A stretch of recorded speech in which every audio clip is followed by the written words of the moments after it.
This one of the best things you can get for a lawn tractor, a side by side, UTV, quad. I don't give a fuck what you got. If it don't got lap bars and it got a wheel, this one of the best things you can get. I paid $25 for this at Home Depot. No, Lowe's. See, you could just whip that bitch just like that. You could just whip it.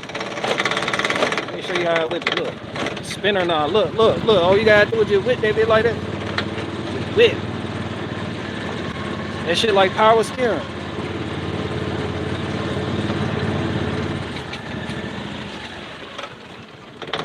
Throw that bitch in reverse. And whip. Screw. We get whipped. And let it whip.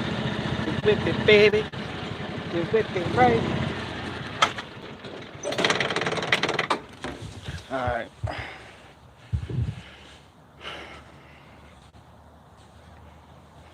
Steering wheel shaking like a Jeep at 45 miles per hour. That's because the bushings in the steering shaft have either disintegrated or missing,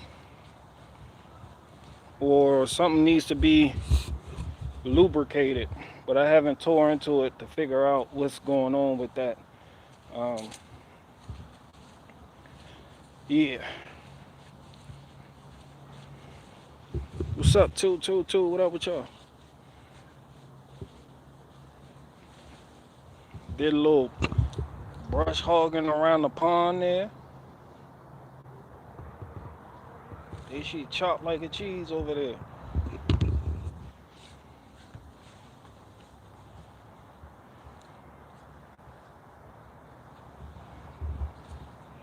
I got like 2 questions though. And then I'm gonna get up out of here. What's up, CJ? Get you some rubber for that steering thing. Yeah, I gotta figure it out. I made one attempt to pull a steering wheel off the shaft, and that shit didn't work out. So I said, yeah, fuck it. Cause that shit really on there. It's on there with like, yeah, I need a steering wheel puller. That's one of the tools I don't have. That bitch on there. That bitch on there. You got a 24-inch nut once you take the cover off. And I thought once I backed that nut off and left it on a couple threads, I could just pop, come in from behind, pop, pop, and I could just pop it off using both hands under the steering. But nah, that shit was like, no. Then I hit it with some PB blaster and some transmission fluid and left that soak in there on those gears, and came and for like 2 days, came back, pop! That bitch was like, nope. Nope. Then I hit it so hard, I almost cracked the wheel. So I was like, nah, fuck that. I need to go ahead and just get a puller or something. But that was almost a year and a half ago. I said fuck it ever since then. It just do what it want. Sometimes you just gotta leave something wrong with your shit, you know?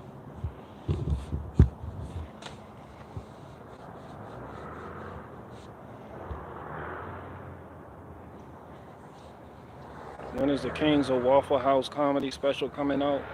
Whenever you write the jokes for me to perform on stage in front of an exclusive and diverse audience. You gotta go ahead and write the jokes so I gotta hit New Zealand up. BG, did you hear that dumpster juice of a song Kanye out Vultures or some shit that Kanye got out? Nah, I ain't hear nothing from Kanye. That didn't really come across, like the algorithm didn't send me that. The algorithm, well, you guys are the reason I heard the Upchurch shit, but I don't just really be checking for songs like that, for like rap songs and shit.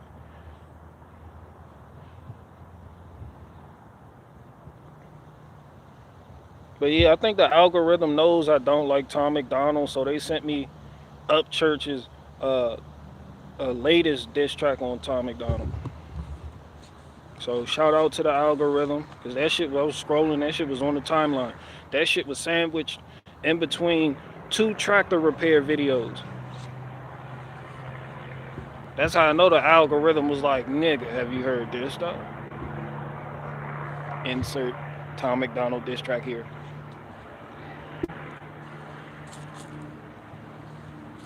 I was like, damn, algorithm, can I finish watching this nigga pull his tough torque transmission out this MTD tractor first? They was like, nigga, you need to go ahead and hear this. But nah, I ain't hear no Kanye West shit.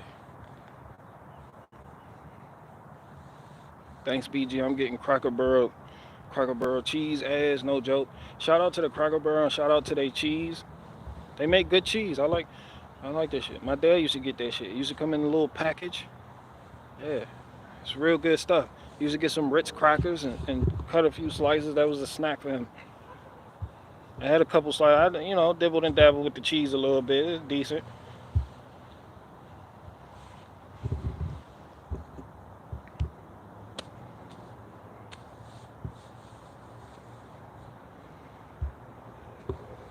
I've always preferred to get my rap from blacks.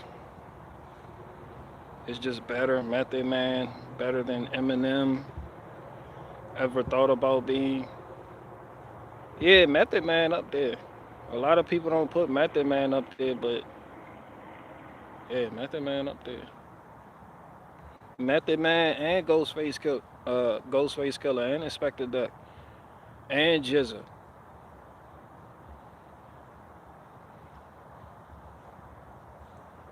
Yeah, all of them had bars for real.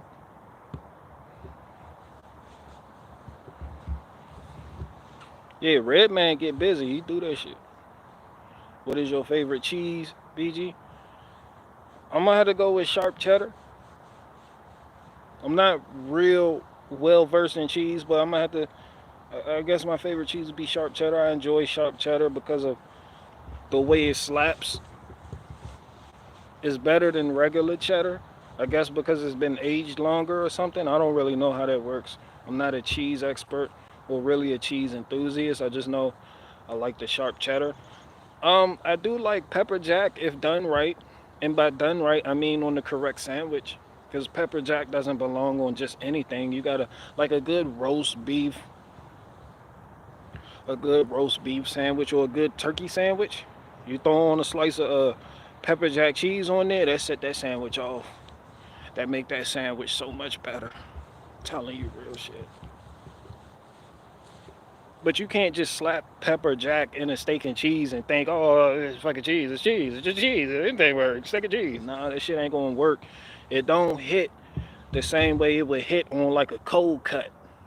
Like when you get the hoagie, you get the pepper jack, it's great. But on like a hot sandwich where you get the cheese melt, like a hot ham and cheese melt, most people gonna go for cheddar or sharp cheddar or something like that. Provolone is also good on a cold cut too.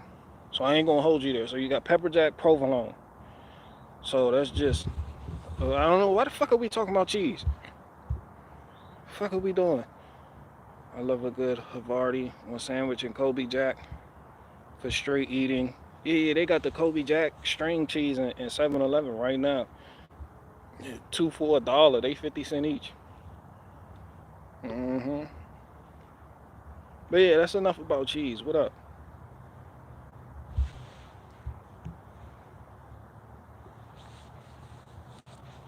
Redman still lives in the hood in Newark. That shit ain't nothing to brag about. Newark is fucked up. Goodness gracious. Bro, Newark, and I've never been to Newark. All I know is the cops and the civilians don't stop at red lights. You'll get a ticket if you stop at a red light. They don't stop at stop signs. Everybody drives crazy as fuck. Everybody is basically a Nissan Altima driver when you get out there. I don't give a fuck if they're in a Honda Pilot or a fucking Volkswagen Routan.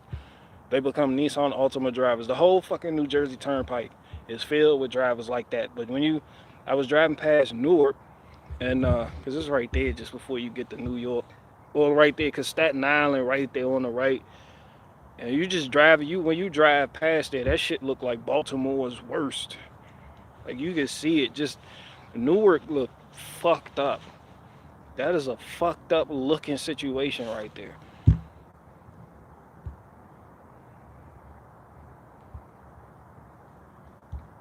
You brought it up, bro. Yeah, but I didn't want to continue talking about cheese though. Like y'all kind of where I grew up in Oakland, California. You don't stop at signs or lights. That's if you affiliated. Because you may have a rival gang or a rival neighborhood, somebody from another block or somebody you owe money, they catch you slipping at a red light and you stop. And it's like, how the fuck you gonna get up out of there? But when you're a math teacher, like I'm talking about the math teachers, be doing the fuck out once, huh? Shit, there's no fucking excuse for why Miss Hucklepuff is doing 90 in a fucking 35 and just a stoplight is just a suggestion for real, for real. Nah, Hucklepuff, Miss Hornsby, yeah, they be getting it in.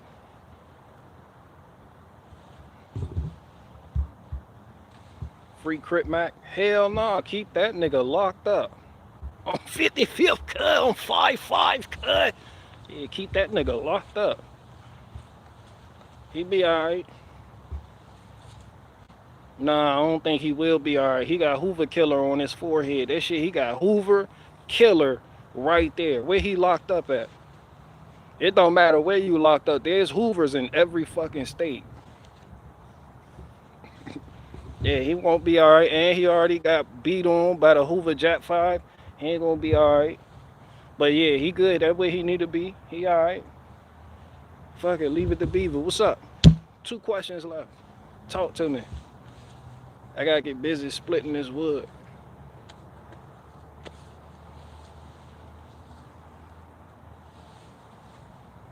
Hebrews is good too. Alright, why you bring up Hebrews? The book of Hebrews? Ecclesiastes or John? And do you still read the Bible? I don't really read the Bible like talking about it. To be honest, I don't really like sometimes when I got something in my mind and I've been thinking on something, I'll go through scriptures and seek that out. But I did more studying than reading for real. And the time I did read it, I felt like it was history. That's why that's why when they talk about Black History Month, that shit just be blowing me because they gonna hit you with the Emmett Till. They gonna hit you with everybody that got their ass beat. Emmett Till whistled at a white woman. Get over here, nigger! He got chopped up. They found his body in a fucking river. How fucking depressing that is. What type of shit is that? Or they gonna hit you with the Carver nigga that made peanut butter. Like, niggas don't eat peanuts like that. That invention wasn't even... Like, nah, you want to talk about history for real? You want to talk about Black history? You crack that Bible open for real. Because there's a lot of blank spaces in a lot of people's history books.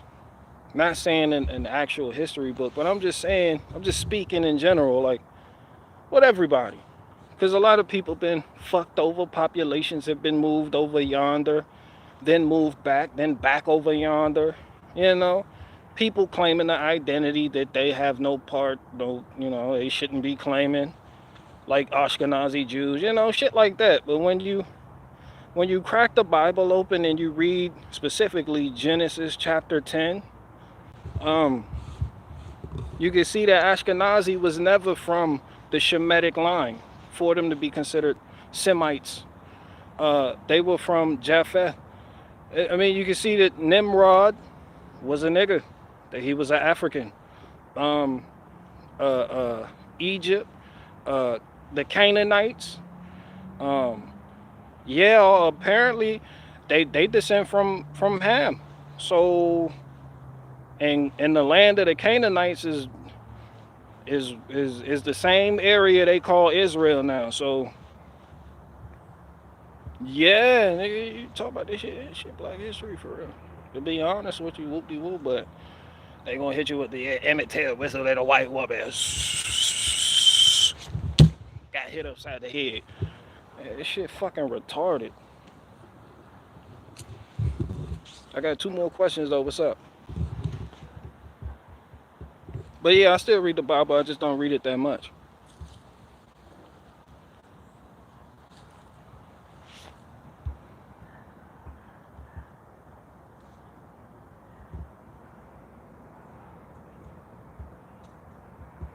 In Chicago, you don't stop in certain neighborhood. Cat, I'm pretty sure you don't have nothing to worry about. Most people think Chicago is a beautiful city, and I feel like Chicago does get a bad rap, but people just look at the crime stats and are like, we're not safe here. Man, if you mind your fucking business, you gonna be alright. It don't matter where the fuck you are, the penitentiary, wherever the fuck. There's people in the hood right now never been shot. Nothing. They may have some pressure. I'm not saying everybody, but Cat, you be fine. You not affiliated? Are you a 7-6er? Do you roll with the Satan disciples? You fuck with the Satan disciples? You People's Nation? You throwing up the 5? You throwing up the 6? You throwing up pitchforks? What you doing? Alright then, you be alright. Those statistics those gang members shooting the fuck out of each other, and a good percentage of that come from the BDs and the GDs beefing with each other on Folk Nation. Then you got the maniac Latin disciples, the 2-6ers. You gonna have the Latin Kings, like these gang members. And when you a gang member, there's a code, and when you violate that code, you're gonna get dealt with by your own gang, or you're gonna get dealt with by the opposition because you done got caught slipping at the Circle K. You knew you had no business over there, and you ain't had that thing on you, and you had your family with you, so they done shot everybody but you. Now your baby girl dead. Now they botched the job. They was supposed to light your ass up, so they gonna find out when the funeral for your baby girl is. You might be there, so they gonna go in that bitch guns blazing, hit the mama, the nana. That would come with it. Like when you become a gang member, you sign an invisible contract. But you niggas, you people, nah, y'all good, man. Like you guys can literally go to O Block and not get bothered, because people gonna be like, oh, there ain't nobody, whoopty woo woo woo, you know.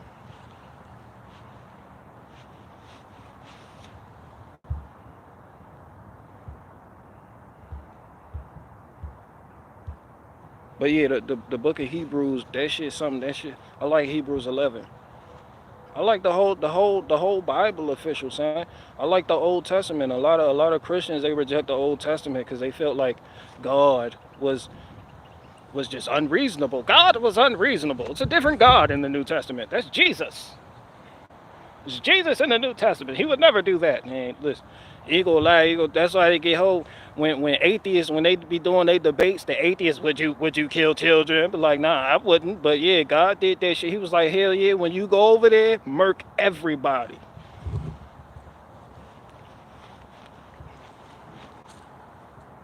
Joshua said, everybody, cheering too. Leave no one alive. On some real shit. Like, shit got real. But you know, niggas want to run from that past, but people like me, I just embrace it. I'm like, hell yeah, don't see you enjoy playing the God of War. You fuck with Kratos, don't you? I ain't that, nigga. That's, yeah, cuz was really on one, for real. Then cuz hit you with he spoke about the metaphysical divorce between him and Israel. You know?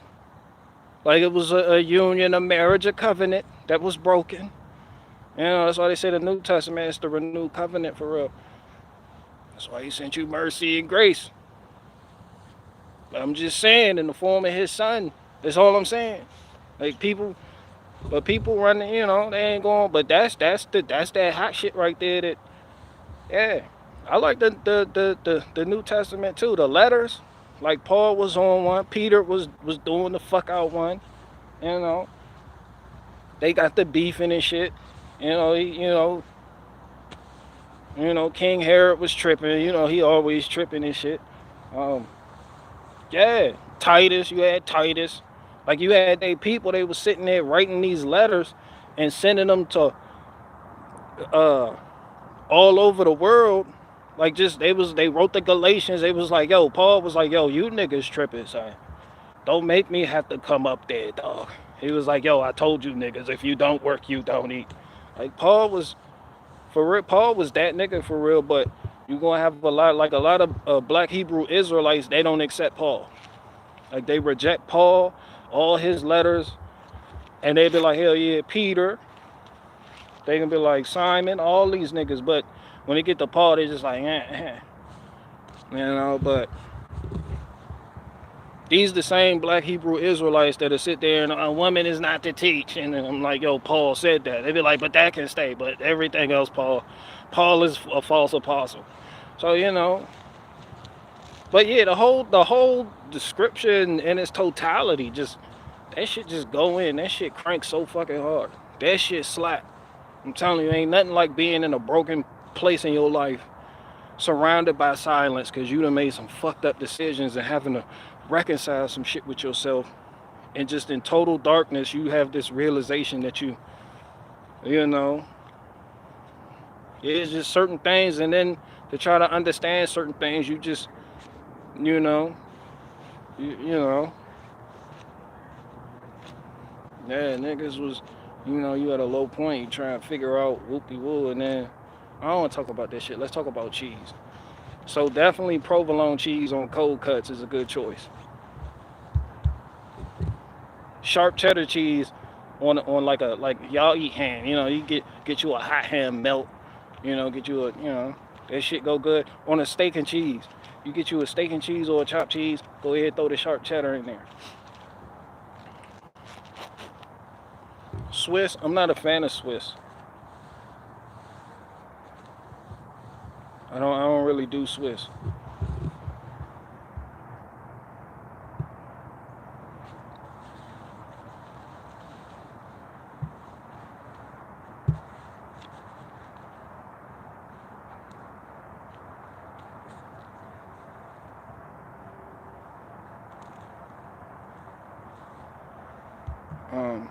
What?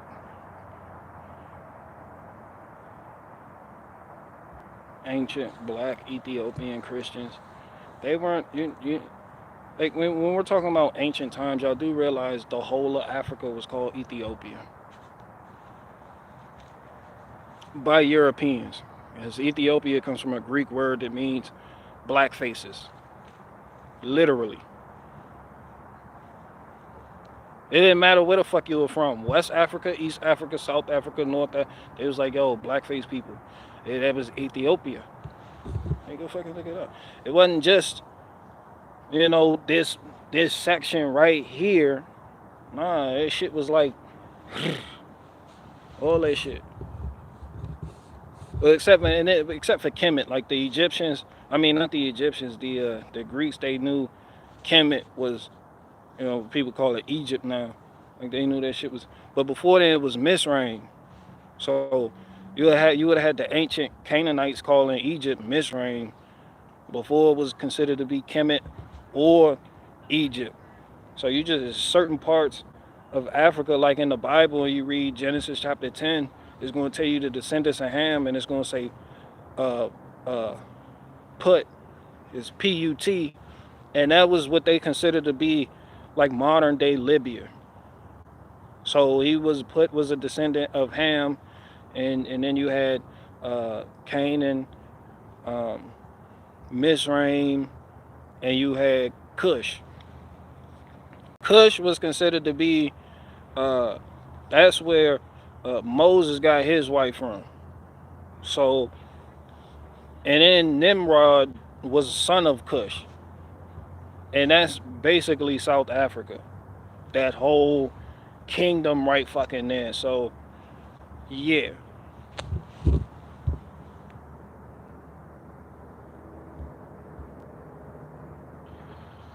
I think it mean red face. It mean burnt face or something like that. Like black face people or some shit like that.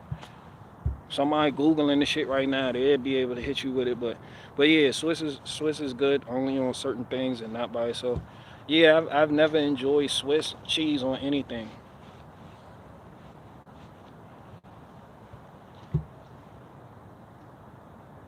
I'm really not a fan of provolone too.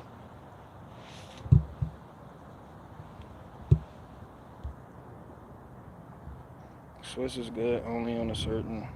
Look at me. Good, yeah.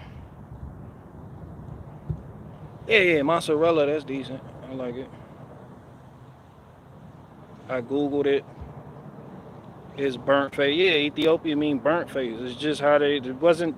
Niggas didn't have a color for it, so you got people always trying to describe what other people, so they be like burnt face. But that's like it's the darker skinned people. Jake break. Yeah, that's how that happened. Oh, my bird likes Swiss cheese. You like Swiss? For real? I don't like it. When the last time you had it? Man, you bullshit. On a Swiss covered peanut? He lying like shit. He just playing with you. My bird back there playing both sides of the fence right now. Hear me out, goat cheese. Shout out to goat cheese, but I'm not into it. Shout out to feta. I like feta.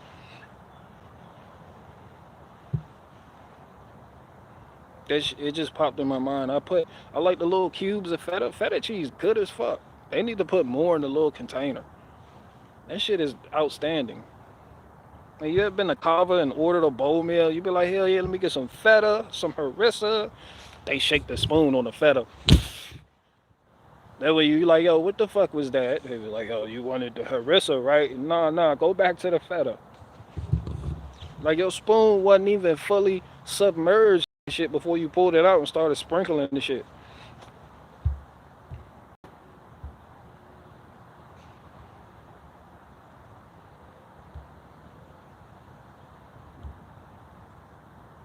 You put ranch on raccoon.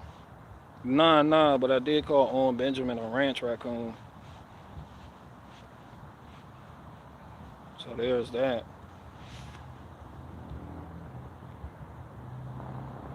I love provolone on dark meat. That shit sounds like a personal preference right there.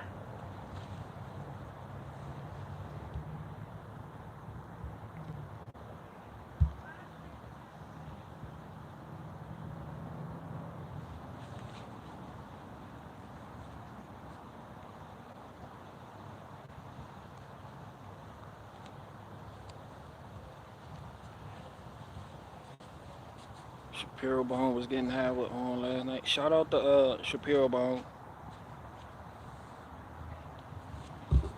I'm about to go back here and split this wood though, so I don't really feel like getting into the Shapiro Bone impression right now.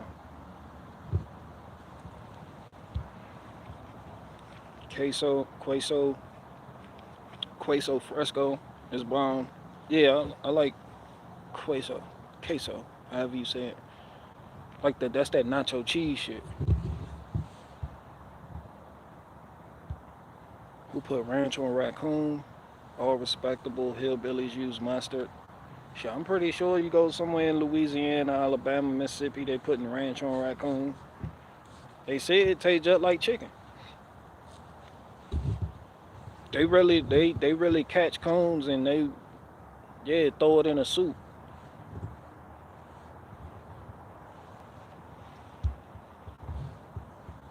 BG Watachi squash the beef. Uh, with you, it's about time. He ain't squash with me. I don't know. I ain't heard. That's what's up though. Shout out to everybody involved in that. What up, old darn, aka best friend? How the new job coming?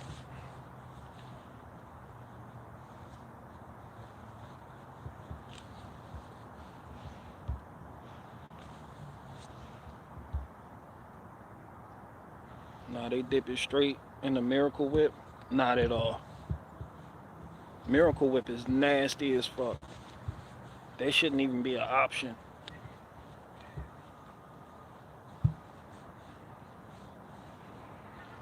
Good. I put up 70-ton walls right now. That's what's up.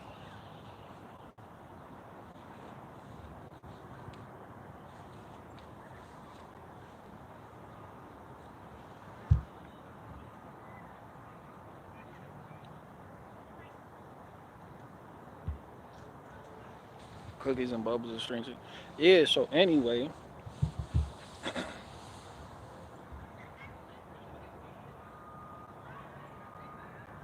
Yeah, anyway, I'm almost finished this wood wall here, man.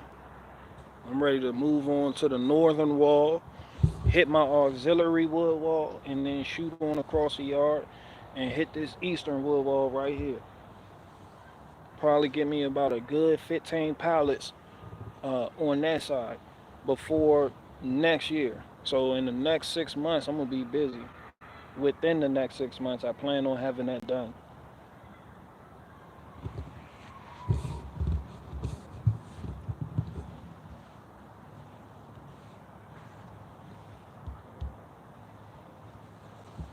What's up, Hurricane Sheena?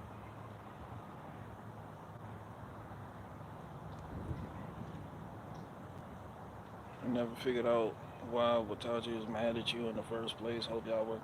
Man, why are we bringing up Watachi? Man, y'all know I don't really hold grudges like shit, but man, when Cuz get going, he get going.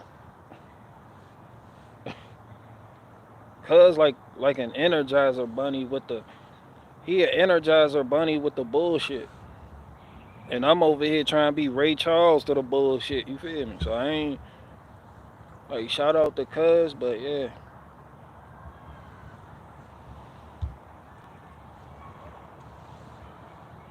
yeah, I'm just out here just chicken wing, hot dogs and bologna, steak and macaroni, just kicking it with the homies.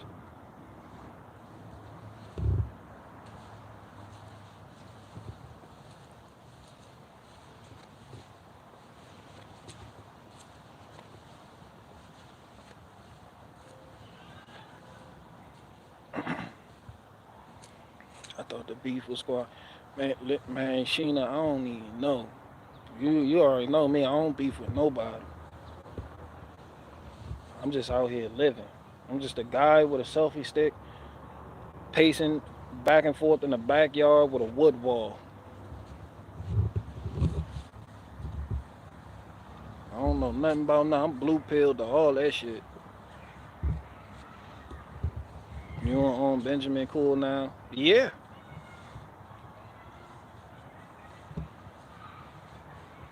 I told y'all the other day that. I ain't got no problem with him. He been a good boy. He kept my name out his mouth, even when his retarded ass bear people brought me up in his chat. He threatened to ban them. Uh, um, he did. Yeah. He let me know. Hey, you funny. My wife loves your joke. He DM'd me. I showed you guys the DM. I mean, he basically met all the requirements except for um, vocalizing the fact that I'm funnier than him. But I ain't gonna be petty about this shit. I mean, Cuz got into it with somebody else, and then the somebody else he got into it with brought me up. And all business, me and Barricade Garage are friends, and we get like that sometimes. But me and you, Squirtus moan. We done, you ain't never heard on Benjamin give me a pet name, like how he gave Rim Job and Squirtus moan. Um, when it come to me, he say Barricade Garage flat out. Um, he don't talk about me. He don't let his bear people talk about me in the chat. I got that nigga heart basically, so I'd be a bully for real if I was just like nah nah nah. Even though I don't like the nigga, I don't fuck with him, and I don't respect him. I don't got no problem with him. So that's that. I'm gonna still talk shit about him from time to time, and I enjoy hearing other people talk shit about him because I don't like him. But as far as me and him, he know what's good. Like he know where he know to stay over on that side. He can be a big boy in front of his crowd and woof and holler and do the whole Black History Month thing and have his little beefs with Strickland and all these other niggas and them over there and Bryson Gray, but you ain't gonna hear not near time he bring up Barricade Garage. Not on his own volition. You gonna hear it in a letter. I heard it. I seen the Texas Go radio station video with one of the Bear people. brought me up in a letter that was like, "Hey, Benjamin, whoopty whoa whoa whoa. I was looking for you online, and I ran across this funny guy named Barricade Garage. He was like, Barricade Garage is funny. That nigga Benjamin did me. He kept on reading with a straight face, with the look safe face, with the police all behind us face. He was like, yeah, so and so, Barricade Garage, so and so, so and so, so and so, and yeah, guys, yep, that's exactly. And didn't even skip a beat. I'm proud of him. I pat him on his head. He a good boy. So yeah, that's that. So like I said, I don't got no beef with nobody for real.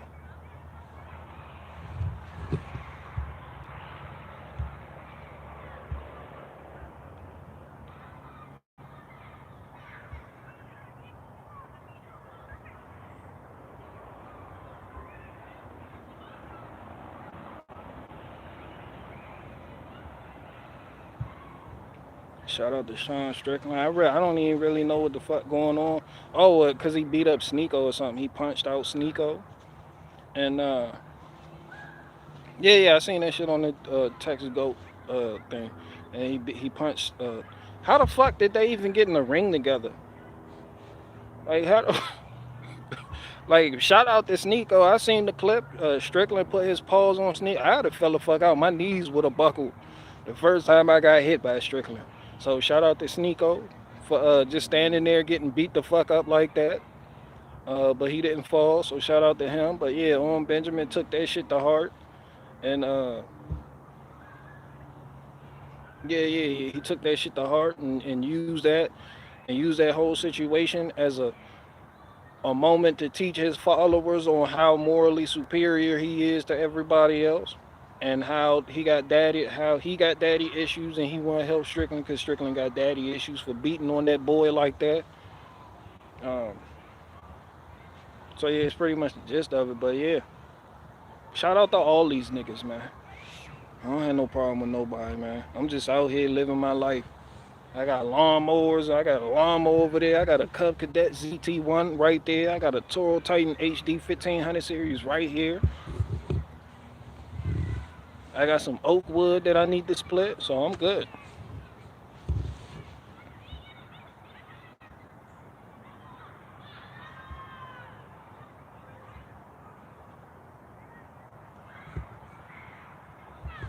You got 2 pounds of ground chuck with me, BG? Come on up and barbecue.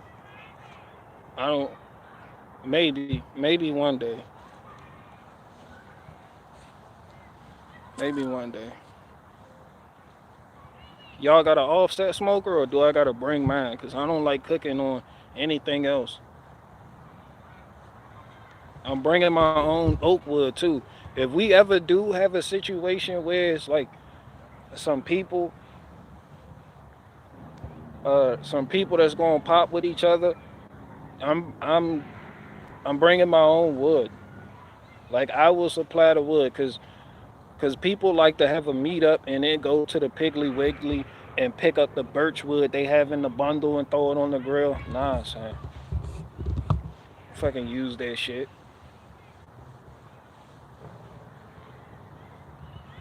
Like I'm somewhat of a diva when it comes to this shit. Like I'm Mariah Carey with the barbecue though. I ain't even gonna hold you. Like yeah, shit. I need things to be within spec, within my specification.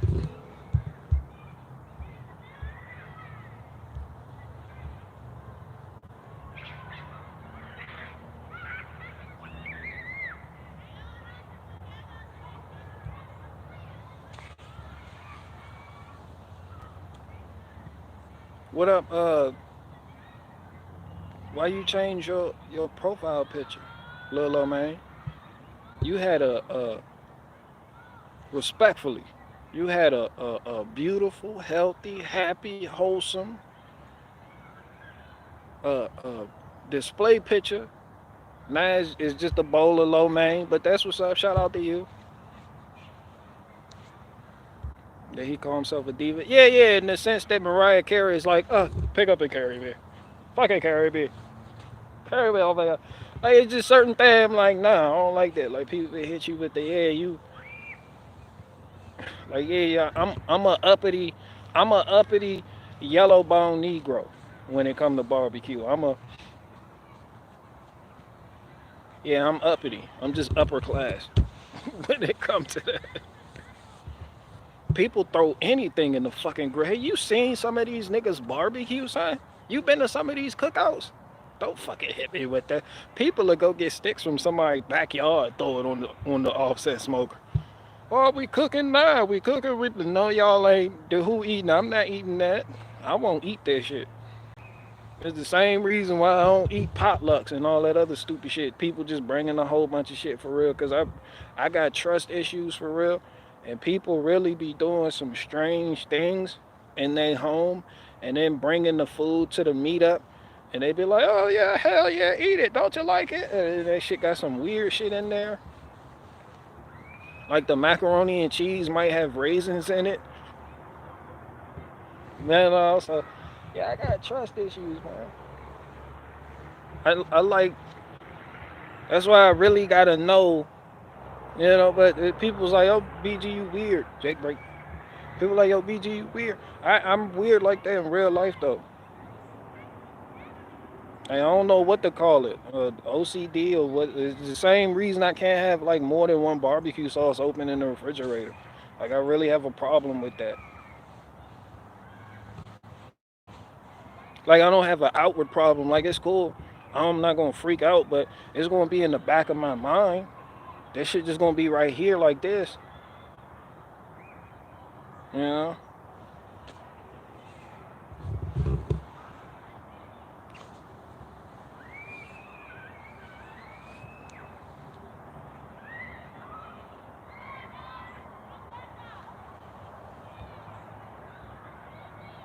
People use the public grill at the park. Oh, goodness.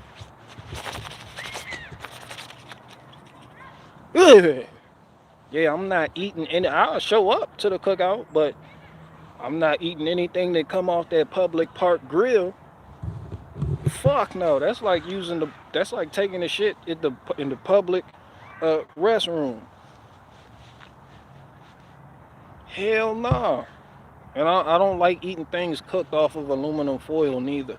So I'm real like I'm not even big on it, but like when you just sitting there and you just plaster the fucking dirty ass grill with aluminum foil and you just poke holes on it and just cook on top of it, I'm not really trying, you know.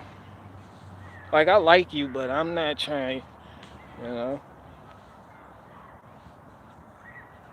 Like I can like you and not like the food you cook. Some people have a hard time understanding this and they take it personal. Like it's not even you, it's me.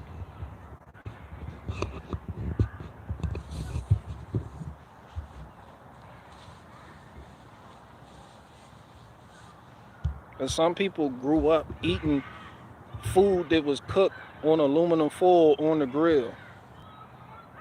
I can't live like that.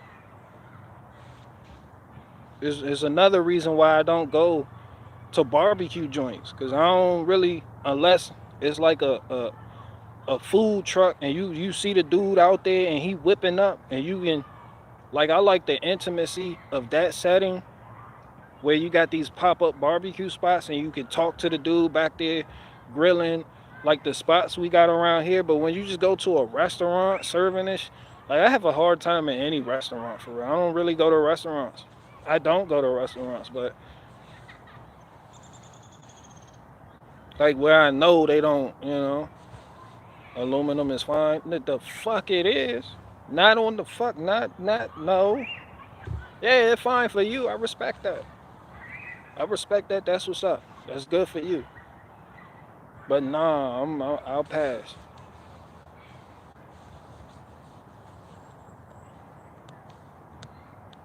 And it doesn't cause Alzheimer's. I don't give a fuck about the health shit. I wasn't even thinking about the health and Alzheimer's and aluminum. I'm thinking about the taste. You can tell I got a sensitive palate. That's how I can taste when I eat barbecue. I know what kind of wood somebody used as a fuel source on their grill when I'm sitting there eating whether the mac and cheese they heat it up on the grill, whether it's the ribs, whether it's the brisket, whether it's the baked beans they heat it up on the grill. I'm like, yo, this cherry, ain't it? You use wild black cherry on the grill, right? He's like, yeah. How you know? I know. And when aluminum, you can taste that shit. It bleeds through. Like aluminum adds a, it's like a subtle before taste. It's not even an aftertaste. But when something just been cooked in aluminum foil, all that fucking like that shit just yeah. Like putting things away using aluminum foil. Yeah, you could take that shit out, heat it up, whoop de woo, go to town. But when that shit come off the grill, somebody just had the grill grates covered in aluminum foil, and they just been sitting there going in that burger. You could taste that shit. Like your first bite, the afford taste, that shit. You just like, yo, son, I taste that. Like I'm gonna have to give you a strike for this. Like I don't like that. I don't like that. I don't like that taste. But then too, yeah, you add the help, the shit,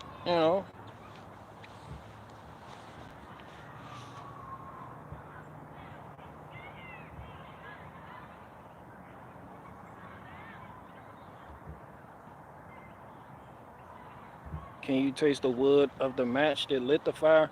Nah, I'm not that retarded, but I know if somebody has used gasoline to start the shit, or somebody used gasoline or kindling sticks, or somebody used the tumbleweed bundlers. Like I be knowing, like when somebody just when you see somebody grill set up nice, the food got it seasoned right, and they just over there with the starter fluid, just man, you taste that shit. Like you taste that shit.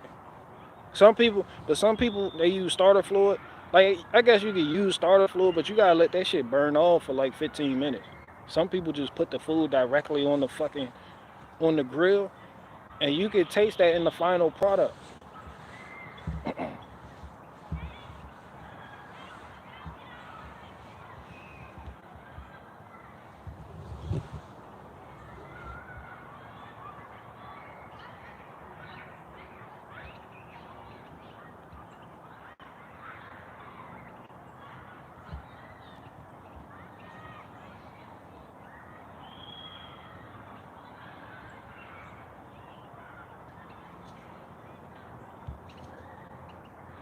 Yeah, no pork on my fork.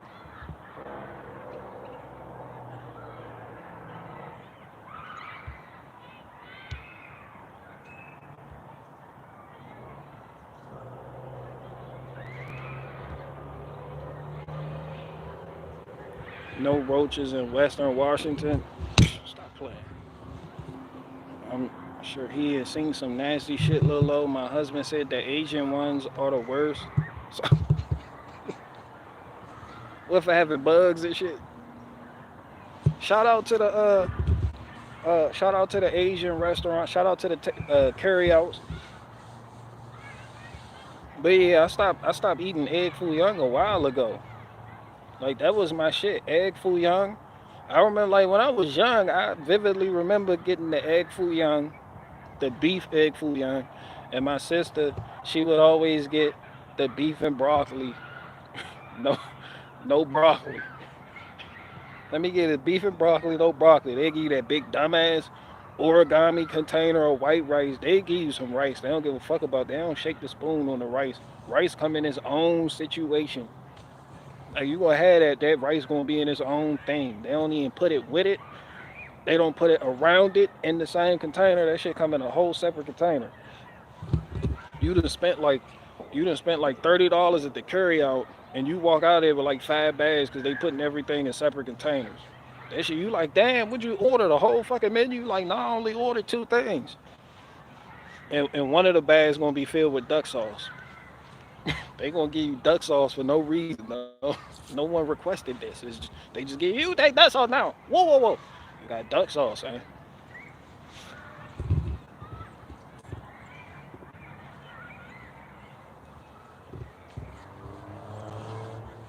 Like I remember growing up, like the duck sauce seemed to seem to pile up on the refrigerator door, like right there by the butter.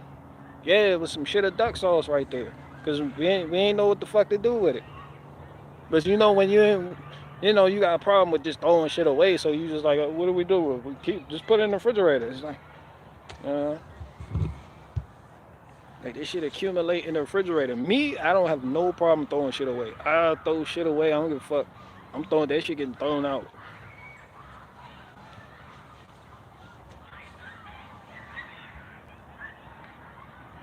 Canadians are protected by the DSA, and that's why they come here. I don't know what the fuck the DSA is. If I was Canadian, I'd be Canadian like shit. I'd be the Canadian Tom McDonald. I'd be proud. I'd be like, yeah, I'm Canadian. What's up? What's poppin'? I'd be like, yeah, I know our politics out here fucked up. Justin Trudeau got a good haircut, but he's still on some tyrannical shit. Whoopie woo woo woo.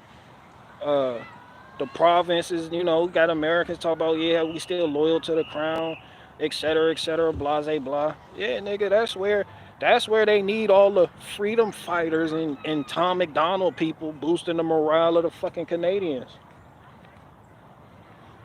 Fuck, I'ma just be a Canadian and come down here for to do what? Just to be him, Tom McDonald, Ryan Long, another one. Come down here on some political shit, making his bones off the political situation in America when that shit in Canada is far worse.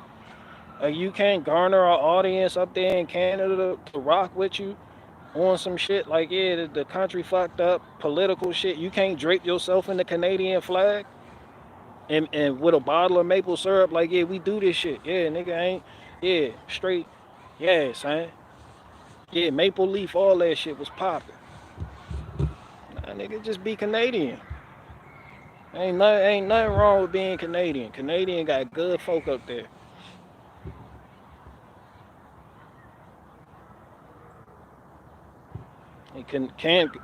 Americans just look at the news and think all Canadians are like that and just moist like shit. And for real, like, nah, it ain't all Canadians. Like Canada, you feel like they, it's good folk up there, but the Canada just doesn't have the publicists America has. They don't have the people going in on the entertainment scale. Like I'm just talking about like how Tom McDonald down here, you would think if you from abroad, you would think Tom McDonald is from America. You wouldn't need. No, like yo, Canada needs that energy, bro. Like you fumbled the ball on helping your country. You were born there. Say you came down here when you were 20. Like nah, that's your country like shit, but you know.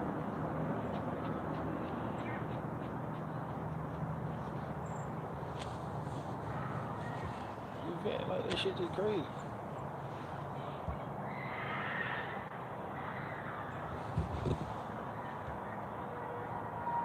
They wouldn't let me in Canada, young or old. I'm alpha male.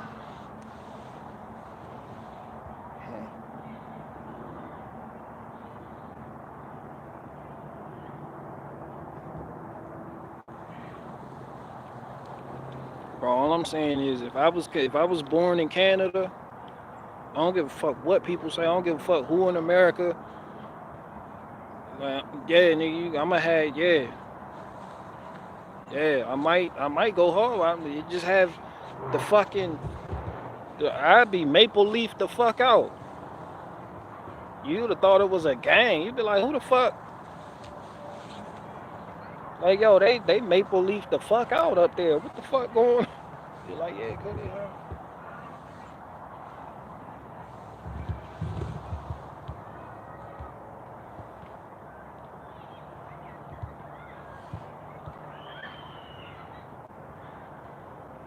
Dip the dino nuggets in duck sauce.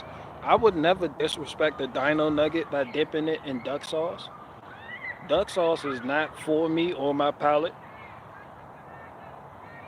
I don't know what you're supposed to put that on. I think like an egg roll or a spring roll, but that shit I don't.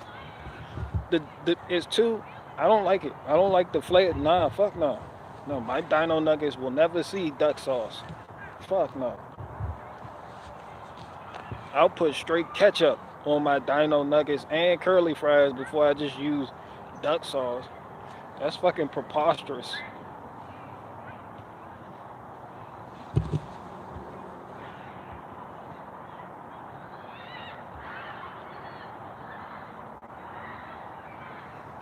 Only Americans eat duck sauce, and my soy sauce is for you. I could put it in your Crown Muncher. Don't make me play that song. And Lil old man here, don't make me do it. I do it.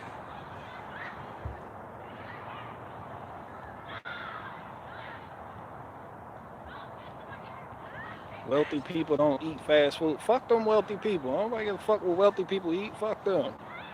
They be dying like shit too. People act like wealthy people don't die. They be some dead bitches too.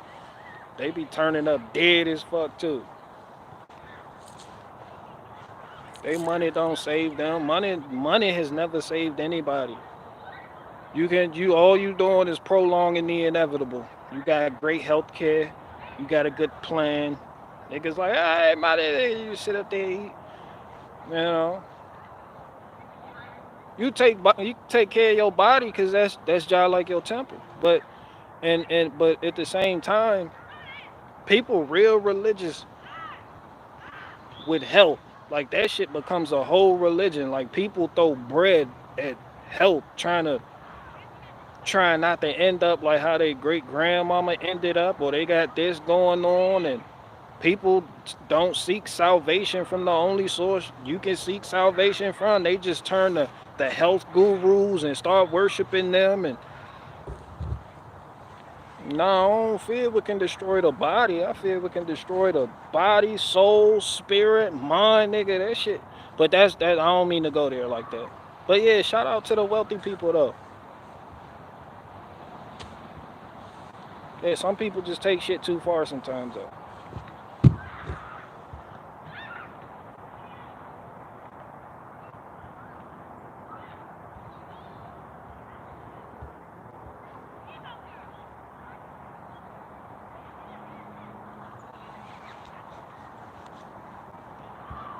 Do a ducky impression. Oh, spy. Oh, no, no, no, no. Oh, no.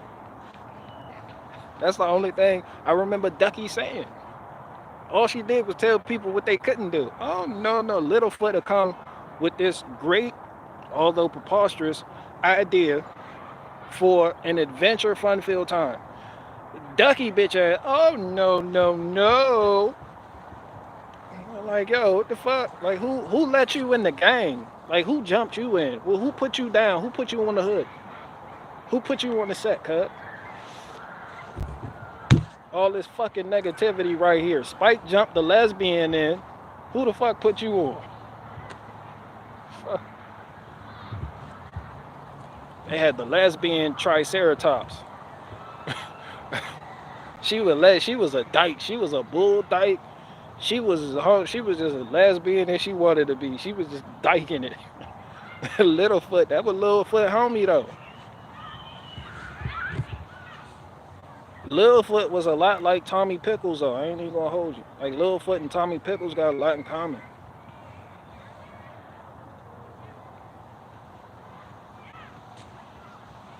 That nigga Littlefoot used to go up there. He used to ask his granddad because Littlefoot parents they died or whatever the fuck.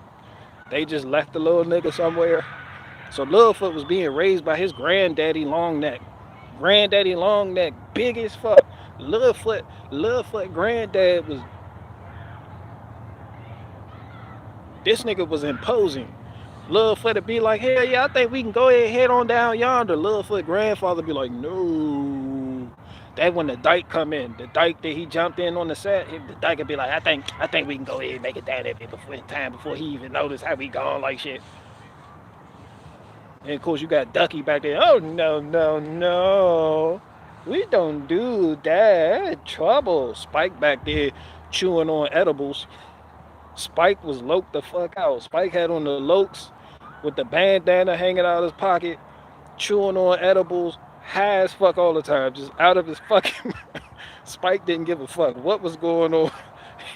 he was autistic, retarded. He had some other shit going on with him, but he was working it out. And together they was a set, they was a gang, a unit, a conglomerate, a committee. They was getting it cracking. You tap in the Land Before Time, all you had was fun, adventure, and dinosaurs.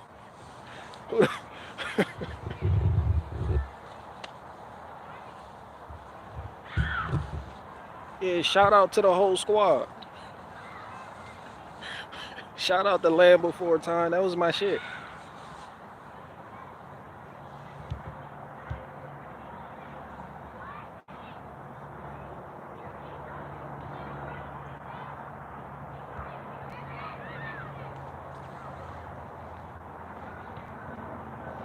Is when he went to Europe. I don't know what you're talking about, but I'm gonna go ahead and jump in there, like we double dutching. I went to Europe. I go to Spain. I'm fucking with Spain because I've been watching this dude. I forget his name, but he moved to Spain and he be traveling all around. Like Europe's little villages are dying and everybody's moving to the city, or they're going to other countries. So Europe is dealing with like a old age problem, but the cities, because they got older infrastructure than over here in America. I feel like I wouldn't, because I like pickup trucks and they don't really do that in Europe. Like if you watch any travel documentary on Europe, you're not gonna see a pickup truck, not one. They have vans, they got the little sprinter shits, they got miniature cars. Everybody got like a little car. Most people gonna be on scooters in the city, but yeah, they don't really, because they roads, they got their infrastructure just. That's one of the situations with Italy. Uh, Italy had a bridge collapse. They killed like 50 people like back in 2015. But they just don't have the manpower or the budget for real. I forget what city, but what was this in? Naples? What the fuck was this? Somewhere in Italy, they ain't had a manpower, the budget. They don't, to get that shit together for real. And a lot of they bridges are old as fuck. They got, that shit the old world for real.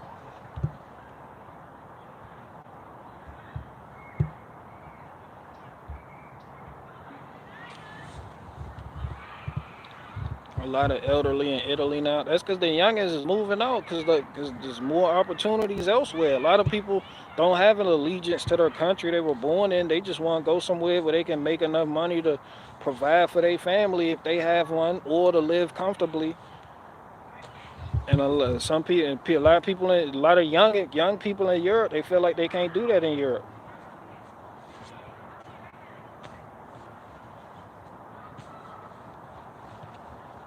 You know, but I'm generalizing here, but that's definitely the case in Bulgaria, Lithuania, Hungary, Italy, Switzerland headed down the same road. Shit. Um,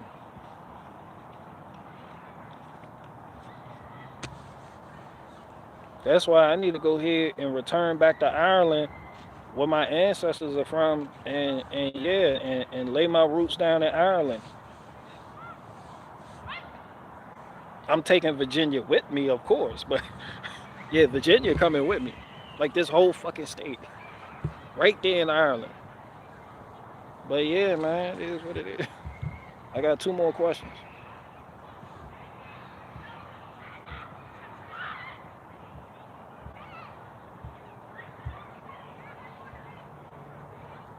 Major Pain was an awesome movie.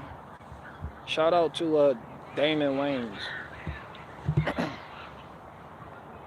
Shout out to the Wayans brothers in general. I know people will be like, oh, they joined the Illuminati and wore dresses or whatever the fuck may have happened, but the Wayans, I'm just shouting them out because they put a lot of people on. When Keenan Ivory Wayans did the first movie with Spike Lee, then got the deal to do his own TV show and did In Living Color.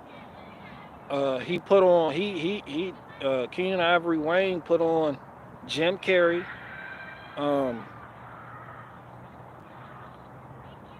Jennifer Lopez,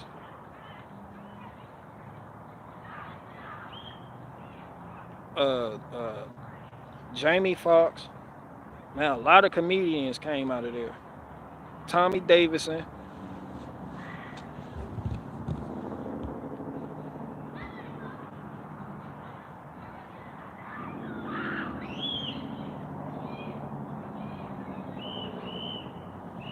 Too many people already didn't have babies, and we will never recover.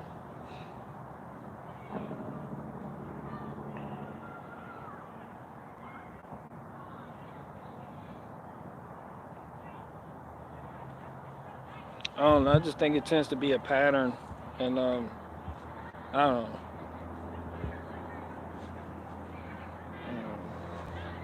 Shit.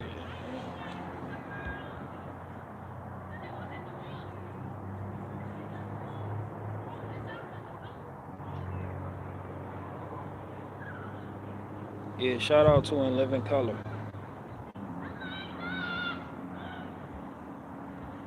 Don't be a menace to South Central Park while drinking your juice in the hood. That was one of my favorite movies coming up. We had that shit on VHS.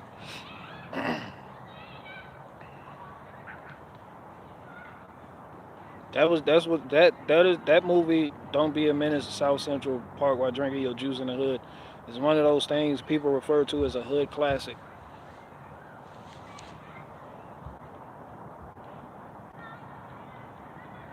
Nobody can control the Irish. Jared, now have you seen Warrior? Bro, I'm telling you, like real shit. Warrior is on Netflix. That shit was a beast. I like it.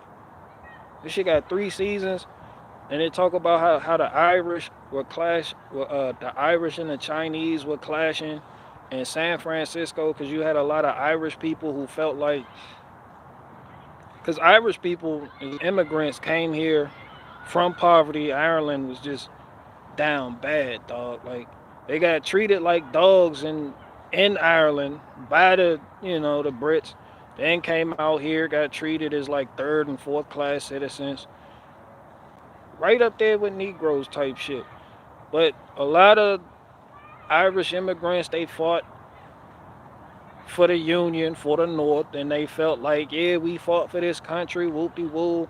They started, and a lot of them spread across the country, and a lot of them ended up on the West Coast, and that's where they get into it with the Chinese people that were coming over, and uh, it was the town that when San Francisco was just like a little town, and yeah, that shit was like that.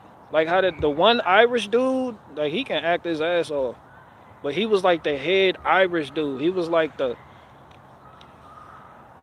but he just wanted work for his people, and he felt like the Chinese labor, the politicians were taking food out the Irish people's mouth because they were employing all the Chinese because they had worked for less. So he was going into Chinatown, fucking shit up. When the dude got the contract to lay the railroad through the city, he was blowing shit up. He was like, yo, if you don't hire Irish workers, something bad might happen to you. But they was like, the prices of metal are going up, and we got a supplier, but he want this. It's not in my budget to hire Irish because they want, it just, I like that. It like that, bro. It's called Warrior. That shit was like that. It basically revolved around the Irish, the Chinese, how they got along, and it had martial arts in there too. Like the one dude, Hassan, Upsan, who came from China, was looking for a sister, and he ended up in San Francisco. They shuffled them niggas into Chinatown, and they had different gangs in Chinatown. He was just trying to navigate through. He ended up joining a tong, as they called it, the Hopway, and the Hopway was beefing with the Long Z, and his sister was like the head of the Long Z. So he was like, "What the fuck? Who the fuck beefing? You supposed to Jake it?" And so his sister was the head of the Long Z. He fucking with the Hopway, and he got cool with the son son of the guy who run the Hopway. So yeah, but that was and his sister was like, "Yo, you need to get out of Chinatown. This shit dangerous around here." Then they got into it with the English, and then the Irish, which I like. I felt like towards the end, like the Irish and the Chinese, y'all like started seeing eye to eye a little bit, but Cuz was going in, the Irish dude, Yeah, he was going in on shit. They had great fight scenes in that shit too. Like I don't know what their budget was per episode, but each episode was like a fucking movie, and there were no filler episodes. Like each episode, that shit meant something. It wasn't no long drawback look into the past and some shit that wasn't relevant to what's going on today in the series. Each episode was like a press play. Yeah, that's one of the like the best series. That's definitely top five. Um, yeah, that's definitely top five on the series I seen on Amazon for real. Not Amazon, but on Netflix. That shit was good. Like that's something I'll watch again.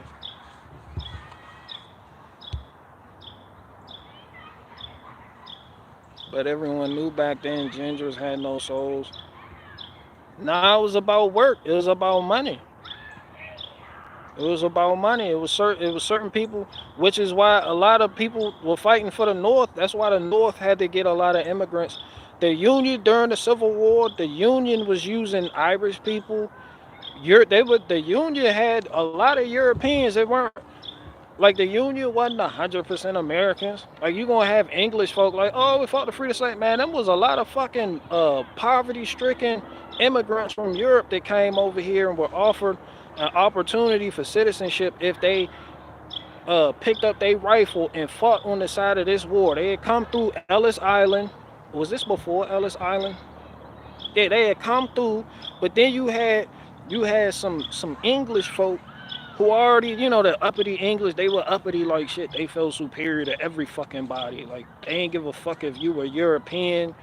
They ain't give a fuck about none of that shit. They just seen themselves as pure American stock for no fucking reason. Because they got English, they look down on the English. Like, that shit was fucking retarded. Like, this that white history shit. Like, where you see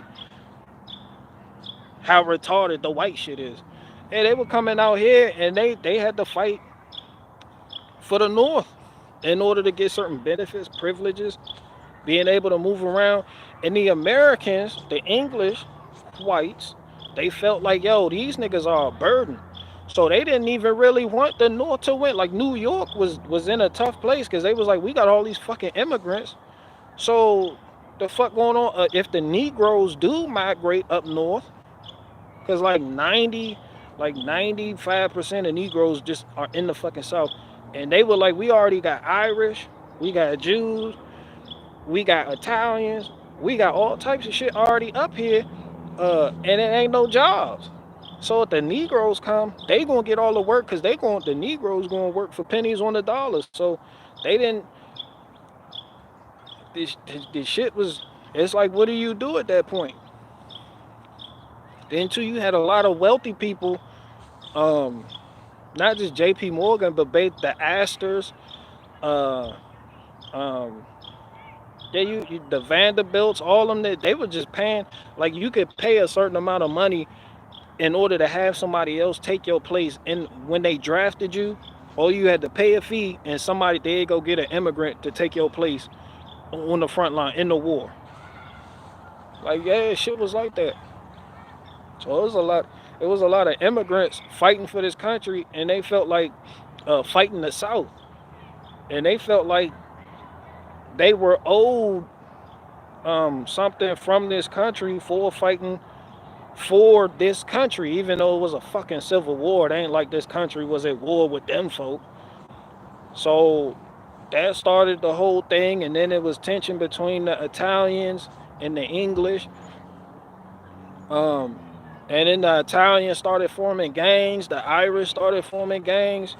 Then you throw in the religious quotient. You had the Catholics on one side, you had the Protestants on this side. People felt like jobs were being taken, opportunities were being taken. So it was a clusterfuck. So a lot of people packed up when Abraham Lincoln, after the war, Abraham Lincoln did the I don't know if it was after the war, but Abraham Lincoln did the Homestead Act. That was the first time the word homestead was written in the law. It was the Homestead Act. And he passed a bill. It was like, yo, try and move these niggas out to the Midwest and get all these niggas, because the niggas was clumped up on the East Coast. He was like, yo, y'all niggas, like spread the fuck out, son. We got all this land after the Louisiana Purchase. We got all this shit out here. So the Homestead Act, Abraham Lincoln was on some shit like, yo, if you can, we gonna give you like 166 acres or some shit. It was like, yo, the only stipulation is, and it's free of charge. The only stipulation is you gotta maintain it and you gotta fucking survive. That is all. And niggas was like, bet. So niggas just started moving. And then the gold rush brought niggas out to the West Coast. So all this shit happened. And you had a lot of Germans move to the Midwest. You had a lot of Italians, Irish folk moved to the West. So that shit was just, yeah, nigga, this shit, yeah, shit was like that.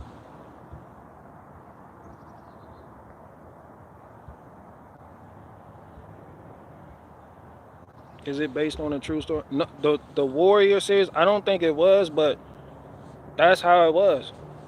But it wasn't based on a true story. It follows the story of the Chinese guy who came to America looking for his sister, who last time he seen her had to marry a Chinese warlord, but ended up escaping to America, and that's how it started. And he show up in America, and he's a martial artist, like he could fight, so he just navigating the streets of Chinatown. He fucked around with them white folk and found the fuck out. It was like, yo, you not welcome outside of Chinatown. Like they called that shit the pond. Like in the series, the Irish and the English called the Chinese chinks, onions. It was another name, but they called the English ducks. So it was like they called that shit the pond. They called them ducks. So it was a lot of, yeah. And then they locked up the one, and you got like this shit was like that. That shit was like that. They did a good job with that, but nah, you know.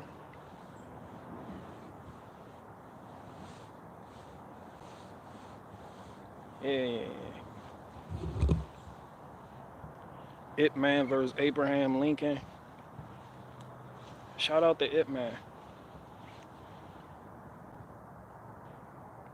Hell yeah, when Abraham Lincoln did the Homestead Act, because Abraham Lincoln was really a part of the Soil Party.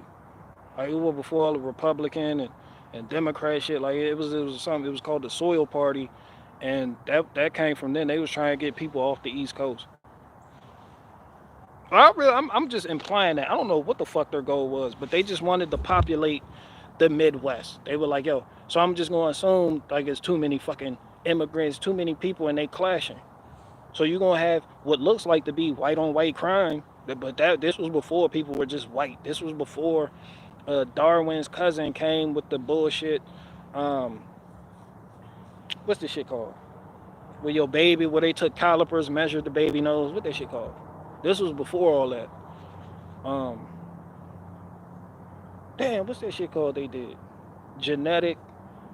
What was it? Genetic. Before the science of what was considered to be race was implied into American society. So, nah, what this shit called? I watched a documentary on it.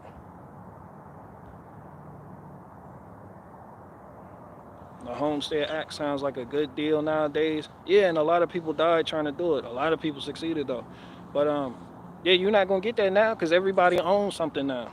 This was when the country was new and the government gave no fucks about giving land away, to be honest, because they would just move the fucking Native Americans, or they would just herding the Native Americans, like, you know, just hey, over here. And they'd just move people in, you know. Yeah, it was called eminent domain. Oh, they go over eminent domain in that series Warrior too. Where they had the white woman, the English woman. She had a vineyard. I don't know, it was somewhere outside of San Francisco. And when the dude got the contract to lay the railroad down, like it show you how the government really worked. They'd be like, yo, we gonna, you know, you have a private party. He'd be like, yo, I'm gonna offer to buy you out because the government already gave a contract to us to lay the railroad through here. So you're gonna have to move off the land one way or another. And they took it to court. The judge cited eminent domain for the government, and yeah, they just take shit. Like they gave zero fucks. The government didn't give a fuck if a white man owned. They ain't give a fuck who owned what. If they was trying, they had some shit going on. They taking your shit. All that private property and all that other shit. The government was on some rah-rah shit for real. Yeah, they were on some, yeah, nigga, this us. He'd be like, but it's been in my family for 3 generations. Yeah, we don't give a fuck about that. Here's a notice. Yeah, you gotta be out by such and such a date. On some, like, they was sluggish with it. They were thuggish, ruggish bone with it. But yeah, man, I like this. They did a good job with that. And Bruce Lee's daughter, I think she was an executive producer on it. But that shit was good. I'm not even knowing no truth and shit, or I'm pretty sure y'all can spot some bullshit. Like they had this one gay, there was this gay dude, it was this Chinese dude. In like season 2. Like I ain't even trying to spoil her, but Cuz had hands, so it was like, and they didn't, like shit wasn't in your face. You know how they be all whoopty woo woo woo with it. Like it wasn't even like that. But when Cuz was with the hop way, and when Hassan and the home and Young June got into it, Cuz was right there putting in that fucking work with his own style. That shit was interesting to see how they brought all that together. Just the different fighting styles. But yeah, man, that shit was like that. I ain't even gonna hold you. That shit was like that. I clicked on the shit too because I was bored. Like we made dinner, we sat down, I was like, what the fuck? I just watch something. I just clicked on it. And that shit just, yeah, real shit.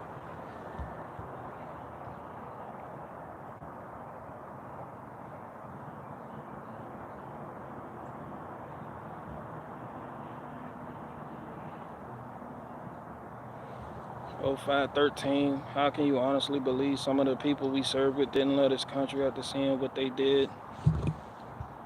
It was sad. Many of them got deported after they got out. Oh, after they got out from fighting on behalf of the union. Yeah, they be like that sometimes. But America was a burgeoning country, a young country. It was just getting its start after the whole shit with the Native Americans and the French. So America needed people. America also needed cheap labor that came in the form of immigrants, like Germans, Irish, Italians, fucking Swedish people, didn't matter what the fuck. Yeah. So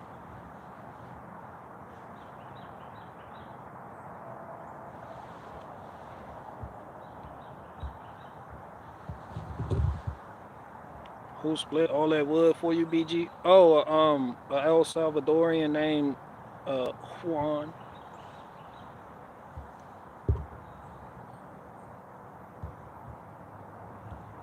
What's up, Hot One? What up with you? American cheese, some bullshit? Hell yeah. Hell yeah. But cheese made in America isn't. Like they got some shit called American cheese, and then they got Americans that make cheese. So you'll have foreigners, they be like, oh, I had American cheese, Americans can't make cheese. Nah, Americans and American be making cheese, and that shit slap. It's just the shit they branded American cheese, it's like 50% plastic, 50% butt, you know?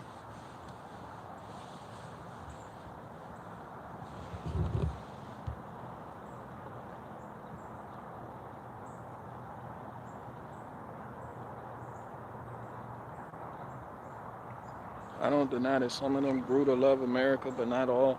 And the money they make isn't staying in country. It's not a good solution. Plus, we shouldn't have been there anyways. Oh, I'm out the loop. I don't even know what we're talking about with that comment right there. Are you a European? Are you? Yeah, the whole American cheese situation is. But I agree. When I already went on a feta rant, kind of sort of. Like feta, I love feta. It's good. I want a bucket of that shit. I need a bucket. I need a bucket. I just need a bucket. That's it. I need a bucket of feta. Preferably today, but I'll settle for next month. BG, we are talking about people who fought in Iraq and Afghanistan being deported after their service ends. Oh, yeah, I'm not. I don't know about that. Like Iraqis that fought on behalf of the U.S. and were deported.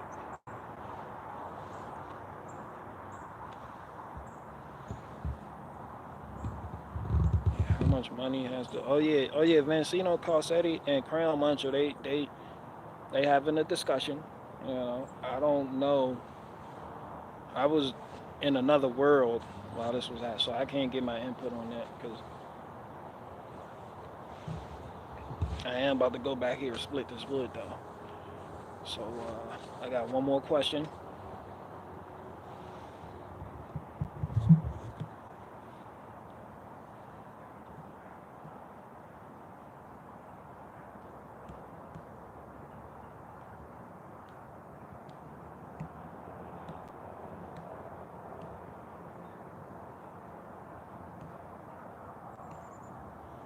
You ain't split no wood. I just told you my El Salvadorian friend Juan split and stacked the wood. Fuck out of here.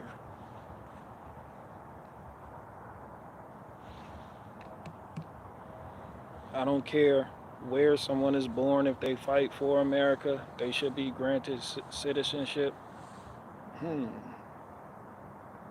That's a good. That's a good. That's a good discussion, and it's just that a discussion because people gonna have different governments gonna do different things with that. I mean, they're just gonna use certain to fight on behalf of them, and then when they finish, they're gonna discard you, and then and I don't have the answers for that.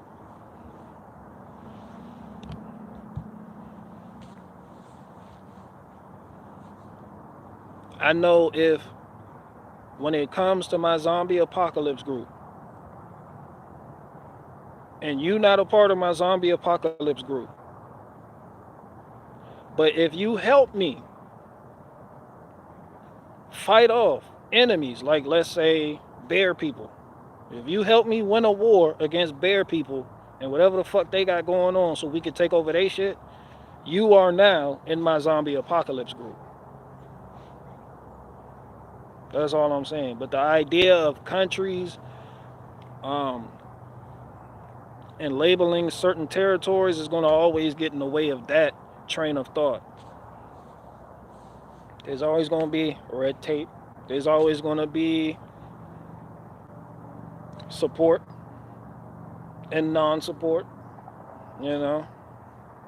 But yeah, you help me whoop-de-woo, and yeah, but it's not always that personal because you're working for corporations when you go into war. Sometimes it could be like a little private war or something, like when America was really bustling against the British, when the British people were having a civil war, and some of them called themselves Americans, the other half called themselves we're still British, and the American British brought in like other people, and like shit could be like you could feel like some Native Americans may have helped us out with it, but that shit's still gonna be above your head. And the person that's above your head or running the show may have a bigger picture in mind, or may be more cutthroat than you, or may feel like that's a weakness that needs to be rooted out. So humans will never come to term on that situation. It's always gonna be a clusterfuck because people are always going to take land masses and then slap a label on them and be like, yeah, this us. Until a couple hundred years later, the next group of people slap another name right over that name, be like, this ours now, nigga, what's up, what's popping?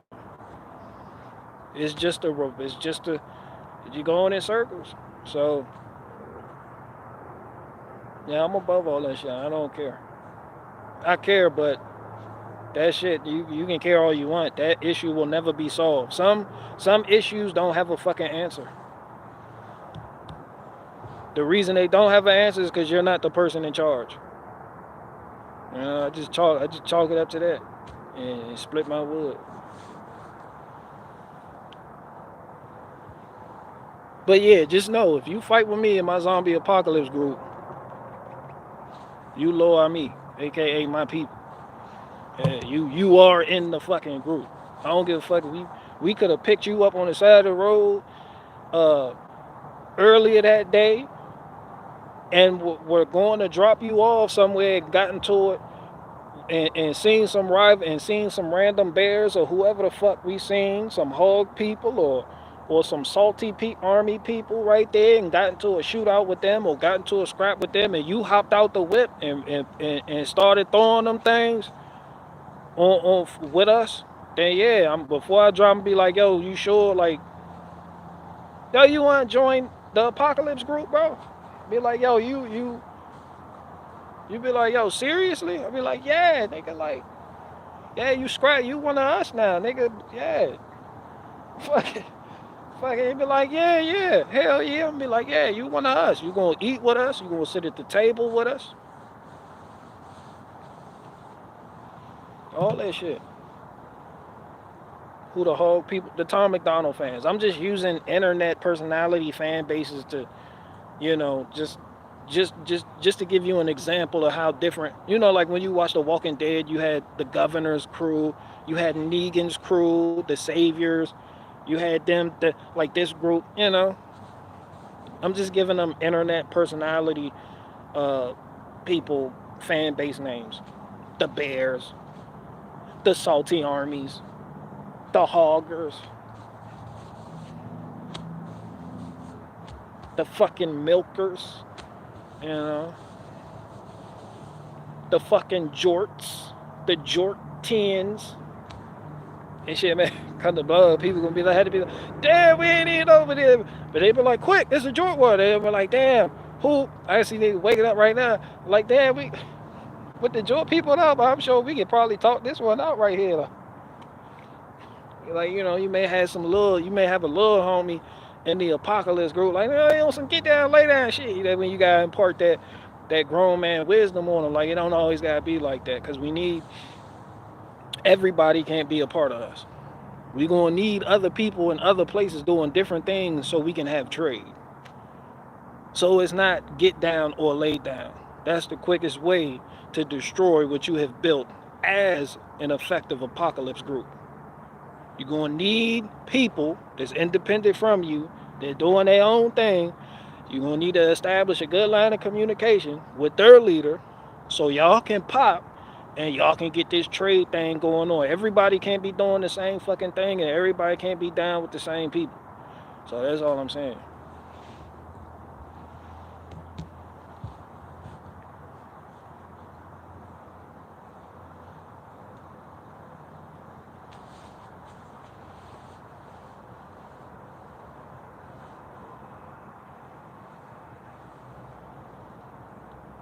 But I can see in a situation like that, I can see when it comes to the bear people, I can see them overthrowing On Benjamin. Like, I feel like On Benjamin in a zombie apocalypse situation where he think he leading the bear people, I could easily see him being taken out by his own, like a coup. Like how you seen on The Last Kingdom when the king thought he had shit on lock, and his right hand man had already organized the knights, the king's knights in them, and they took out the king, stabbed him, and got rid of his ass because that nigga was gay. Yeah. And I can see somebody else taking charge of it and telling Amy and them, yo, you gotta marry me now. Whoop-de woo woo woo if you want protection. Such and such, blase blah. Taking over his land, all that shit. And then this my apocalypse, I could see that nigga trying to be on some rah-rah shit where that nigga just either on some on a jihad against us, or he felt like we a threat, or whatever the case may be, Or I could easily see like, yo, they got resources. We need to go ahead and take them out now. Like I can see this shit. Like this shit should be a fucking movie. This shit should be a series. It shouldn't even be a movie. It's too good to be a movie and it's over in 80 minutes. It need to be a fucking 6-season series. But yeah, we gonna conquer the bear people, take that nigga lands, whoop de woo woo woo, whatever connections that nigga may have had. It'll probably be some weird nigga in charge. Like Coddington's too much of a bitch to take out on Benjamin and run the bear apocalypse group. It'll probably be the nigga Sam. Uh uh uh uh what's the nigga that talked Owen into getting the land in Missouri because it sold it to him? It was like, oh, you should buy the land in Missouri. Oh. It'll probably. I think he too much of a bitch. I think he not. He might got the ball, you know. But it'll be a long plan out. I ain't even gonna hold. I wouldn't be surprised if Bowler Bear organize the whole situation, take out that nigga on Benjamin, and put Amy on some get down or lay down shit. You with me now, cause you need my protection. Like on some Negan shit, how Negan was fucking everybody else's wife, and yeah, and Bowler Bear running the fucking bear people. Swear. Like that nigga Bowler Bear, he be in there, he be in there playing stupid and shit, laughing and shit. But I feel like, yeah, cuz a strike, and fuck y'all wives. I feel like yeah, I feel like Bowler Bear do it. So I'm gonna be at war with Bowler Bear and them niggas, and they gonna be bear people. Or if they drop the bear shit and be on some bowler shit, I don't know what the fuck, but yeah.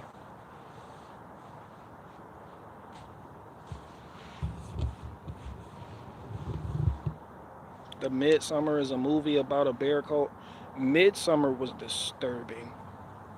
And y'all already know I don't like that director.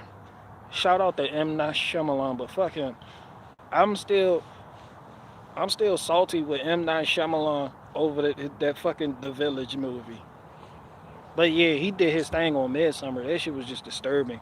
They called it like a horror movie, but I don't even think you could put that in the horror genre. That shit was bone chilling, son.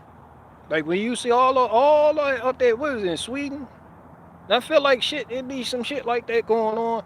And you wouldn't think these people were like that. They nice, they smile, pleasant. Like, yo, you got what they look like Mormons, son. Like how when you meet a Mormon, they all nice and happy, got big families and shit. And just, oh, it's so nice here. It's so great. Everybody's farming, everybody. Oh.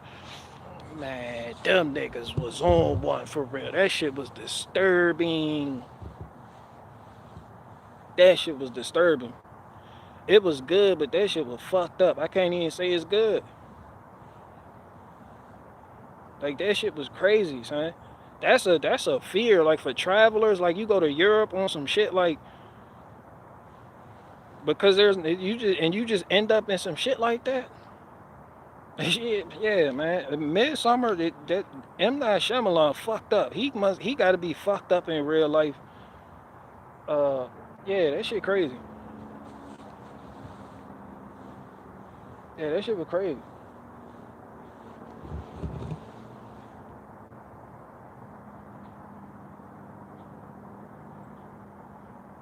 That wasn't Shyamalan. Who was that? That wasn't M. Night Shyamalan. It was one of them niggas. It was his little brother, his half cousin on his father's side, or something like that. That wasn't M. Night. Don't make me Google the shit, cause I Google it. I won't. But yeah, that movie Midsummer was too much for me. Like my heart can't take that type of shit. Like they strung the boy. The craziest part when they suckered the dude boyfriend and the having sex with the little village girl, and the little village girl was all like, what the and because and everybody all nice looking and look like that and just look, oh, we'll never hurt you because we are nice Northern European people and we just farm and sit there and then have our wine. And then she was all like, oh, come fuck me. And then he was all like, I got a girlfriend. Shit, that nigga ain't give a fuck about his girlfriend. He found himself in that bitch. She had him in there. That bitch, she was tied up. He was like, "What the fuck are all these other women doing in here with hoodies on? These bitches had on hoodies like they stand with Trayvon Martin. You seen the movie?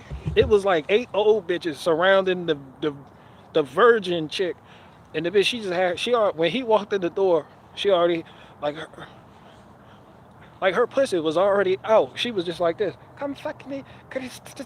And the bitches had on the I stand with Trayvon Martin hoodies.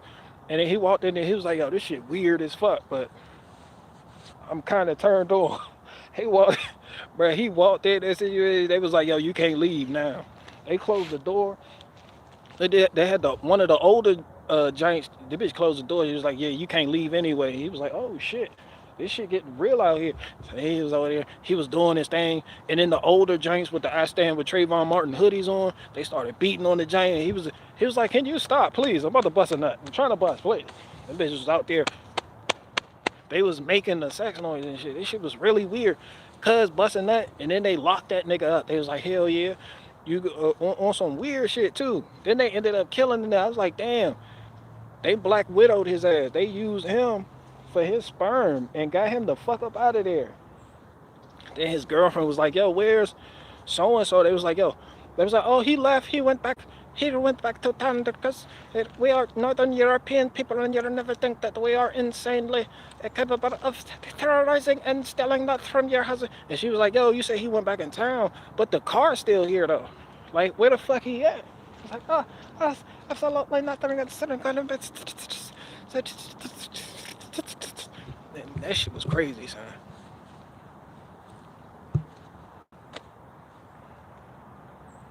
That shit was wild. Like, that's not a movie I recommend watching at all. Like, I take watching that movie back. Shit is fucking disturbing. Yeah, that would they remind me of Mormons.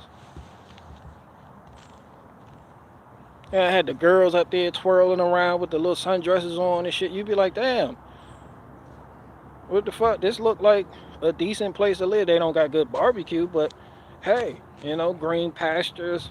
Everybody's nice, fucking friendly, real organized. You'd be like, shit. They will fuck you and kill you. And then crown the bitch you cheated on their new queen. I was like, yo, y'all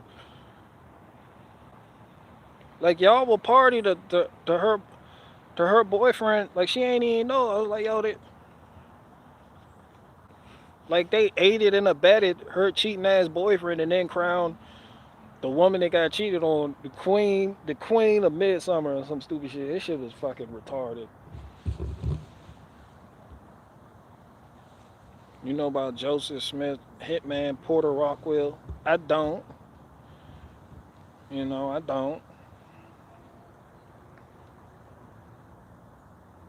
I already know it was Mormons that got busy though. People think of the Mormons like nah, nigga, you had to, like, if y'all haven't already, like, on YouTube, just typed in the Mormon Missouri War. Yeah. Like, the fucking Missouri militia, because the Mormons showed up tripping. They weren't really tripping for real, but they were, like, nice. They, doing all the shit you see Mormons do, riding around on bikes, Walmart helmets, etc. And the townspeople in Freedom, Missouri, what's it called? Liberty, Missouri or some shit. The townspeople were like, nice people, You see a bunch of people come out, they from New York. The Mormons, they from New York. So they traveled to Missouri. The people in Missouri already, you know how Midwestern folk is. They all right, they tolerate you niggas. But then the Mormons started doing their own shit though. Like, which sounds based and it sounds good, but they built their own shops. They didn't contribute to the town. They sucked the resources out of the community while building up their own community. And the people who were from that town in Missouri felt like they were being pushed out by these niggas. I'm pretty sure that's how people in Idaho feel when people like On Benjamin show up. So now you had people in Missouri in the town. They was like, yo, yeah, we gonna do something about this. So they pulled up on the morning. They was like, yeah, y'all gotta leave. Y'all gotta fucking leave. And they were all like, or whatever Mormons say when they're confronted. And then, shit got popping. The Mormons, I guess they got word from Jay Smith. He was all like, go ahead, roll out. And they bounced and they went like a town over. Like they crossed a small bridge and just set up shop there. And they was like, that is not what we meant when we said leave. So the Mormons, the town people over there didn't like the Mormons. So at this point, they like the Jews. So it's like, yo, get the fuck out. Like, nah, y'all not even welcome here for real. So then, they got into it, whoopty woo woo woo. Then they threw it. So the town people's like, we gonna go ahead and burn down y'all shops and shit. Whoopty woo. So then that's when shit got popping. Mormons started popping, and then that's when the Missouri, what was it? Was this before they called in the militia? Somehow they called in militia, and then niggas pulled out their sabers, and because niggas still had sabers and shit. Niggas pulled out the militia pulled up, was like, yo, this Missouri, you niggas gotta roll the fuck out. They pulled out their sabers and shit. Words got exchanged, guns went off. They got it popping with the militia. And then that's why the Mormons ended up, they went to Utah. It was like, yo, because them niggas weren't welcome in Missouri. Like, Missouri did not play that shit, son. Like, you think you just gonna go there, maybe today, I don't fucking know. But y'all could YouTube the shit. It's out there, you can see it. It's out there. Yeah, that's just how people in America were. They were, never heard of that. Man, look at the Mormon-Missouri War. Don't even fucking take my word for it, son. You gonna see how small town folk feel when a bunch of fucking outsiders move in and drain resources from the community and give it to another community. Like how you can move to North Idaho and just spend bread in Missouri type shit. And be like, yo, yeah, nigga, yeah, like you don't give a fuck, It's certain towns is like that. They like, yo, you got a whole fucking online community you breaking bread with, but your real physical actual community, you just don't spend no money in. The most you've ever done in your community is protest the building of a church.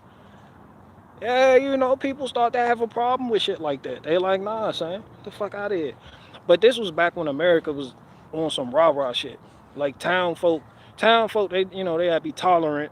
You may have people from California move the fuck out there, people, because a lot of people getting in political vibes. I gotta get out of here. I gotta talk about blah, blah, blah. And you got town folk that just gotta put up with the shit because this isn't the 1800s no more. But yeah, Missouri did not play that shit whatso fucking ever. At all, son. At fucking all. Nigga, you had to spend bread. Bruh, if you were gonna have a bear meetup in Missouri with niggas coming from all over and just niggas is like, yo, nigga, you need to support the local community some way, some fucking how, dog. Like flat out. And we not talking hiring a bunch of police and sheriffs and shit. Like Missouri was on that type of time. But yeah, they called it the Mormon Missouri War. Missouri Mormon War. It's on YouTube, you can look it up. But yeah, it's like ever since then the Mormons haven't really been welcome in Missouri. Like that's why they set up shop in Utah for real. And Joseph Smith's like, oh, they go to Utah, what the. Then when he had his little prophecy of it was 3 places in America where, that whole shit. But they were outside. They were from New York. But people from in Midwest, they weren't fucking with they weren't happy to see a bunch of New Yorkers just roll the fuck up with their own. Then too, these Christian folk too. So you got a whole bunch of Christian folk and then a whole bunch of Mormons. This was before the Mormons really, they flew under the banner of Christianity, but they were considered Mormons. Like there was a distinction there. And the Christians found that shit to be weird. Now, ever since then, but the Mormons have adopted the shield of Christianity. That's why they Jesus Christ Church of Latter-day Saints. So now that's why they call it, they don't call themselves Mormons they're not Mormons they don't do that because the Church of Jesus Christ of Latter-day Saints. But back then it was like, oh, who the fuck are these Mormons showing cracker numbers? Yeah, you had, yeah, well, like that.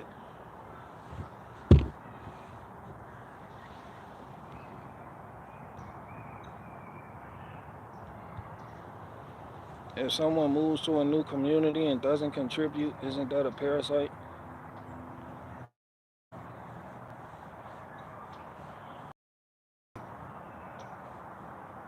America is more forgiving on that now, though. You got people moving all over the place. Don't give a fuck where they move to. And just have a whole project going on in a whole nother fucking state, employing a whole bunch of people, but never setting up nothing, you know? So, especially when developers move in and people trying to buy large amounts of land, people feel like that. Like a lot of celebrities do that shit.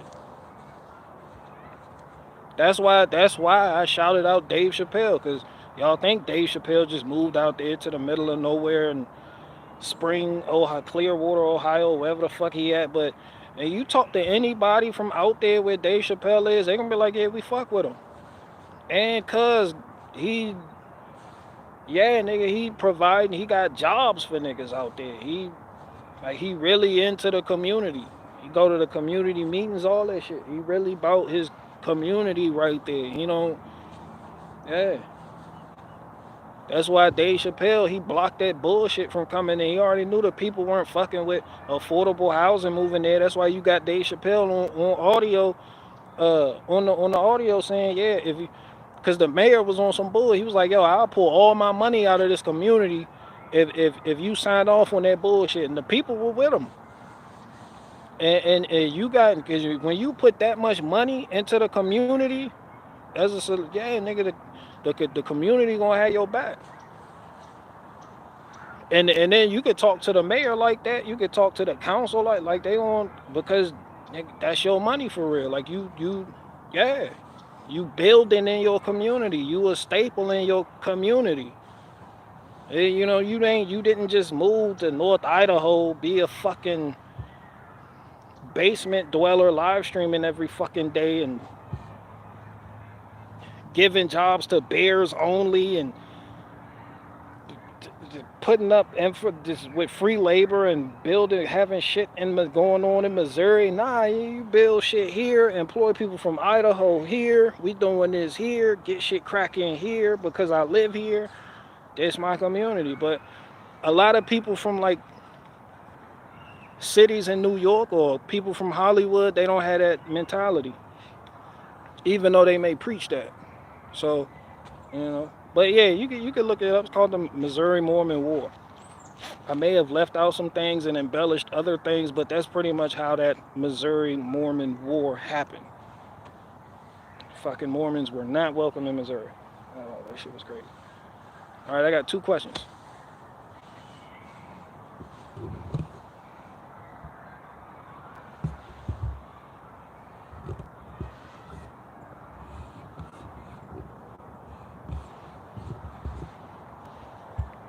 BG is against in-group preference. I don't give a fuck about in-group preference. The way those folks felt, you have in-group preference back there in New York. You can have in-group preference over the fuck there some fucking way, but when you come here, you deciding to have in-group preference gonna fuck us up. That's how it was. You take that in-group preference shit somewhere else, because we already here doing our thing, and y'all move in and fucking us up with y'all bullshit. So people ain't give a fuck how based in-group preference was or whatever the fuck you call it. You gonna have people that feel this type of way when a bunch of people move into a community, sucking out resources and sharing it amongst themselves while the town they inhabit dwindled. Yeah, tell a parasite about in-group preference. Shit, it don't matter what you eat. That tapeworm taking them nutrients. You like, nigga, you moved into my body, son. Fuck going on? Oh, you got a problem with in-group preference? Yeah, nigga. Yeah, how the fuck you and yours getting all the fucking nutrients and I'm out here looking sickly? I just ate a fucking ribeye and I feel like I'm still hungry. You moved into my body with this bullshit. That's how the fuck it is.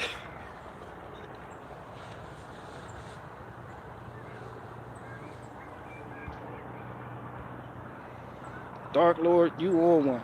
I'm out. I'm on. I got one more question.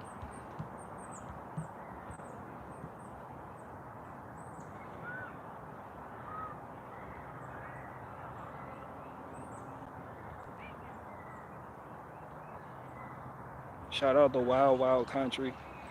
Osho was the best cult leader a cult could have. Osho, what? That was Sheila. Y'all got a problem with Sheila. Osho wasn't even running shit. That was Sheila. Osho gave them niggas 3 years of silence where he didn't talk to no one. Sheila, nah, no bullshit. And they actually made shit happen too. They had engineers come out there. And Osho was on. Osho had 18 Rolls Royces though, or some wild shit like that. And he was out there in Oregon. The people was like the government didn't know how to get a handle on that shit. He was making shit happen. And that town that Osho moved to, they felt like, yo, who the fuck? You see how the townspeople felt when all the Indians and everybody came out there and all the engineers, they was like, who the fuck are these people? They started building their own thing, doing their own thing in group preference. The townspeople was like, yo, what the fuck? Before long, they got so fucking big, they ended up buying the town. And the townspeople were like, shh. You know? They were like, yeah, that shit, yeah. There you go right there with that bullshit, but yeah, Osho wasn't really on no rah-rah shit. It wasn't like he was a Jim Jones ass nigga. He was just on some, you know, he had a weird doctrine. It was like the divinity in me, recognize the divinity. But that's what they do. That's namaste. What was it? That the recognition of inner self becoming God. It was some weird shit, but you know, they were out there, they were having orgies, and they interviewed the people that were in the town at the time. They were like, hell yeah, they were out there fucking. It sounded like, I was like, what the fuck? I had to close the window. They were having orgies outside, and yeah, they had in-group preference.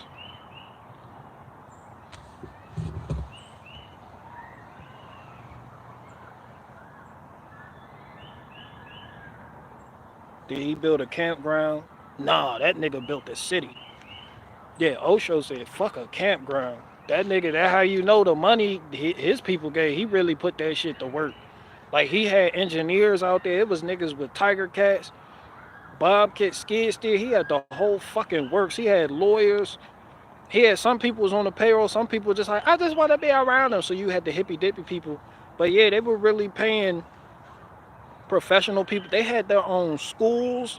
They just moved to Oregon with this shit. The town was like, what the fuck? They had their own schools. They had their own electric grids, right? They had their own fucking electric. Osho delivered. I ain't even gonna hold you. Like, y'all can say what y'all want about Osho, but like, that's why I say he like one of the best cult people, like the best cult leaders type shit, cause he delivered. He was like, yeah, we gonna whoop de woo woo woo, where we can go ahead and do our thing. And they looked for like I think he sent Sheila was on a mission. She went to like 8 different countries looking for a spot they could set up shop. And it was like America the best one because they could take advantage of America's laws, and because they would be on their side. So they moved to America. They went to Oregon. Was it Oregon? They went to Oregon. Um, yeah, and man, that nigga Osho built a fucking airport, son. He had a fucking airport, dog. Nah, son, y'all. I know y'all like the trash Osho. I even seen one comment. Someone was like Osho Benjamin. I was like, nah, don't even put on Benjamin. Ain't even in the same category. Cuz promised some shit and delivered a fucking a camping experience. A fucking come camp out here. No infrastructure, no nothing, nigga. Just come camp. You had the one bitch, she had car trouble. You had the other dude. It was like, yo, I can't. You had niggas with pop up tent. Nigga couldn't bring with the vendors on that bullshit. Um, And the I guess it's gonna be comedy specials, and you could just stay here for 3 days, or whatever the fuck the case may be. Man, Osho had that shit popping. Osho had that shit popping. Sheila was on some bullshit though. Sheila sprayed uh, aerosolized syphilis on the salad bar in the local town because the people were getting on her nerves. So she was on one. That was Sheila. That wasn't Osho. Yeah. That was don't put that on Osho. That was Sheila. But yeah, she yeah, Osho rounded up. He got home. They got homeless people. It was for votes, but they got homeless people from different parts of the country, put them niggas on buses and brought them to Oregon to the cult. It was like, hell, y'all need a place to stay? Here. It's like, y'all need food? We got it. Fuck you, man. Nigga had an airport, all types of shit. That shit was crazy. That's the most work. I ain't even gonna hold you. That's the most work I've seen a cult leader put in. I know of like 8 famous cults. Osho was the most putting in this, working this ass nigga. And Sheila was with this shit too. Like he couldn't have did it without Sheila. Sheila was that Sheila was like his right hand man. It was just a woman. But Sheila, she negotiated contracts. She got that shit popping. Yeah, Sheila made shit happen for real. And Osho put that work in. They delivered. But the government didn't like that shit. They were like, yo, these niggas getting too big. You had the townspeople, they were filing complaints with the governor. And the governor looked into them. They was like, it's whoop-de-woo. The governor looked into it, was like, I mean, we can't really get them based on our laws, whoop-de-woo-woo-woo. But they got Sheila for killing a doctor or attempted murder on one of, she felt like one of the doctors, because it was some people from Hollywood that got mixed up. She felt like the people from Hollywood, like they were just using the cult to try to, for money, and then Osho got close to somebody else. So Sheila, you know, I think she hit a nigga up. You know, she hit a nigga up. Whoop-de-woo-woo-woo. A lot of people became loyal to Sheila instead of Osho. So it was a split. Like Osho had, Sheila had her people, because people felt like Sheila was putting in the work. Sheila was getting shit accomplished, and Sheila felt like she wasn't appreciated by Osho for real, or some shit. And then the heat was on too, because Sheila was out there set tripping and had the, you know, had the feds on their ass. So he's Osho. You know, they questioned Osho. Osho was like, nah, I'm separating myself from Sheila. And shit got popping. That's when the governor got, you know, and Osho ended up getting on his fucking plane, because they had an airport, and flying the fuck away. So he was on the plane and shit. And Sheila was doing the fucking, she was talking on the documentary Wild Wild Country. I'm like, why isn't this bitch locked up? She was going over everything she did. I was like, this bitch cut a hell of a deal with the Fed. I was like, damn, this. I was like, yeah, but Sheila, she did that shit though. I ain't gonna say I like what she did, but I respect it, because she really stood on that shit. She believed in it. She knew how to navigate this shit, and she was a small woman, but she put fear in people. How she was able, I don't even know. She just knew, but she knew how to will and deal. Like she was, yeah. And when it came down to them votes, she got them fucking votes. She got them homeless votes. She was like, yeah, son. She sent buses out. Yeah, Osho got the fuck out of there. Osho he got on the fucking plane. He got the fuck up out of there. Okay, thank you. I got to go. Yeah, he got the fuck up out of there, man. But Osho was weird. People treated Osho like he was the Messiah. People in his cult. People like, yo, just being next to Osho. They interviewed the lawyer dude that ended up becoming the mayor of Osho's town. He was being interviewed on a documentary too, and till this day he felt like Osho was. He was like, yo, when you in Osho's presence, it just feels like you next to God or some shit like that. He was like, yo, he was just a great man. He was an all around. And I'm like, I mean, the nigga really didn't. He didn't really do much. He made a bunch of promises and kept them. He told his people when he was still in India, he was going to look for land where everybody could come and they can do their own thing. He did. They had elementary school, they had electric grids, they had all that shit. They had towns, they had houses. Everybody chipped in, helped build each other a house. He bought like that nigga. Everybody was sending Osho bread. Osho, through Sheila, because Sheila negotiated the contract for the dude who sold them the land that they built the city on, and they built that city from the ground up. There was nothing there. That shit was barren. It was like 2,000 acres in Oregon or some shit. It was like in the thousands of acres. It was like far as the fucking eye could see. And it was like mountainous terrain and just shit you would get and be like, what do I do with this? Osho did something with it, dog. And just like he brought all his people there, he brought the Indians. He helped the Indians get their green cards or whatever the fuck they needed to get in the country.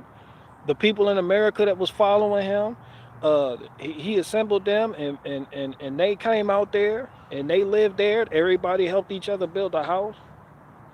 So you can't take that away from Osho. He said he did that shit. That's all I'm saying.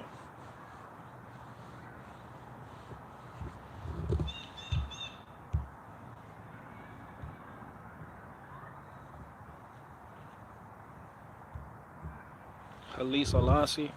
Shout out to Haile Selassie. That wasn't a cult. The Rastafarians, they just, because Haile Selassie told them niggas, I don't worship me. Haile Selassie was a member of the Orthodox Church. Like in it was Abyssinia, but it's called Ethiopia now. But Abyssinia is the Orthodox Church was running shit. Like that's so the Emperor Haile Selassie, he was born Tafari Makonnen. He got the title Ross when he became the emperor. It was some shit that happened. He was like in line to become, but it wasn't. But some shit happened to like one of his people, and he became, like. But Ross just means dude. So when he took that title, he became Rastafari. But his name was Tafari Makonnen. It's just when he went to Jamaica, the Jamaicans, I believe it hadn't rained in some time, and his plane landed. It rained. And then they already were looking towards Ethiopia because Ethiopia was never colonized. They fought off the French in a war in the 1800s, I believe, and in the 1900s they needed a little bit of help fighting off the Italians, Mussolini, Mussolini, all that shit.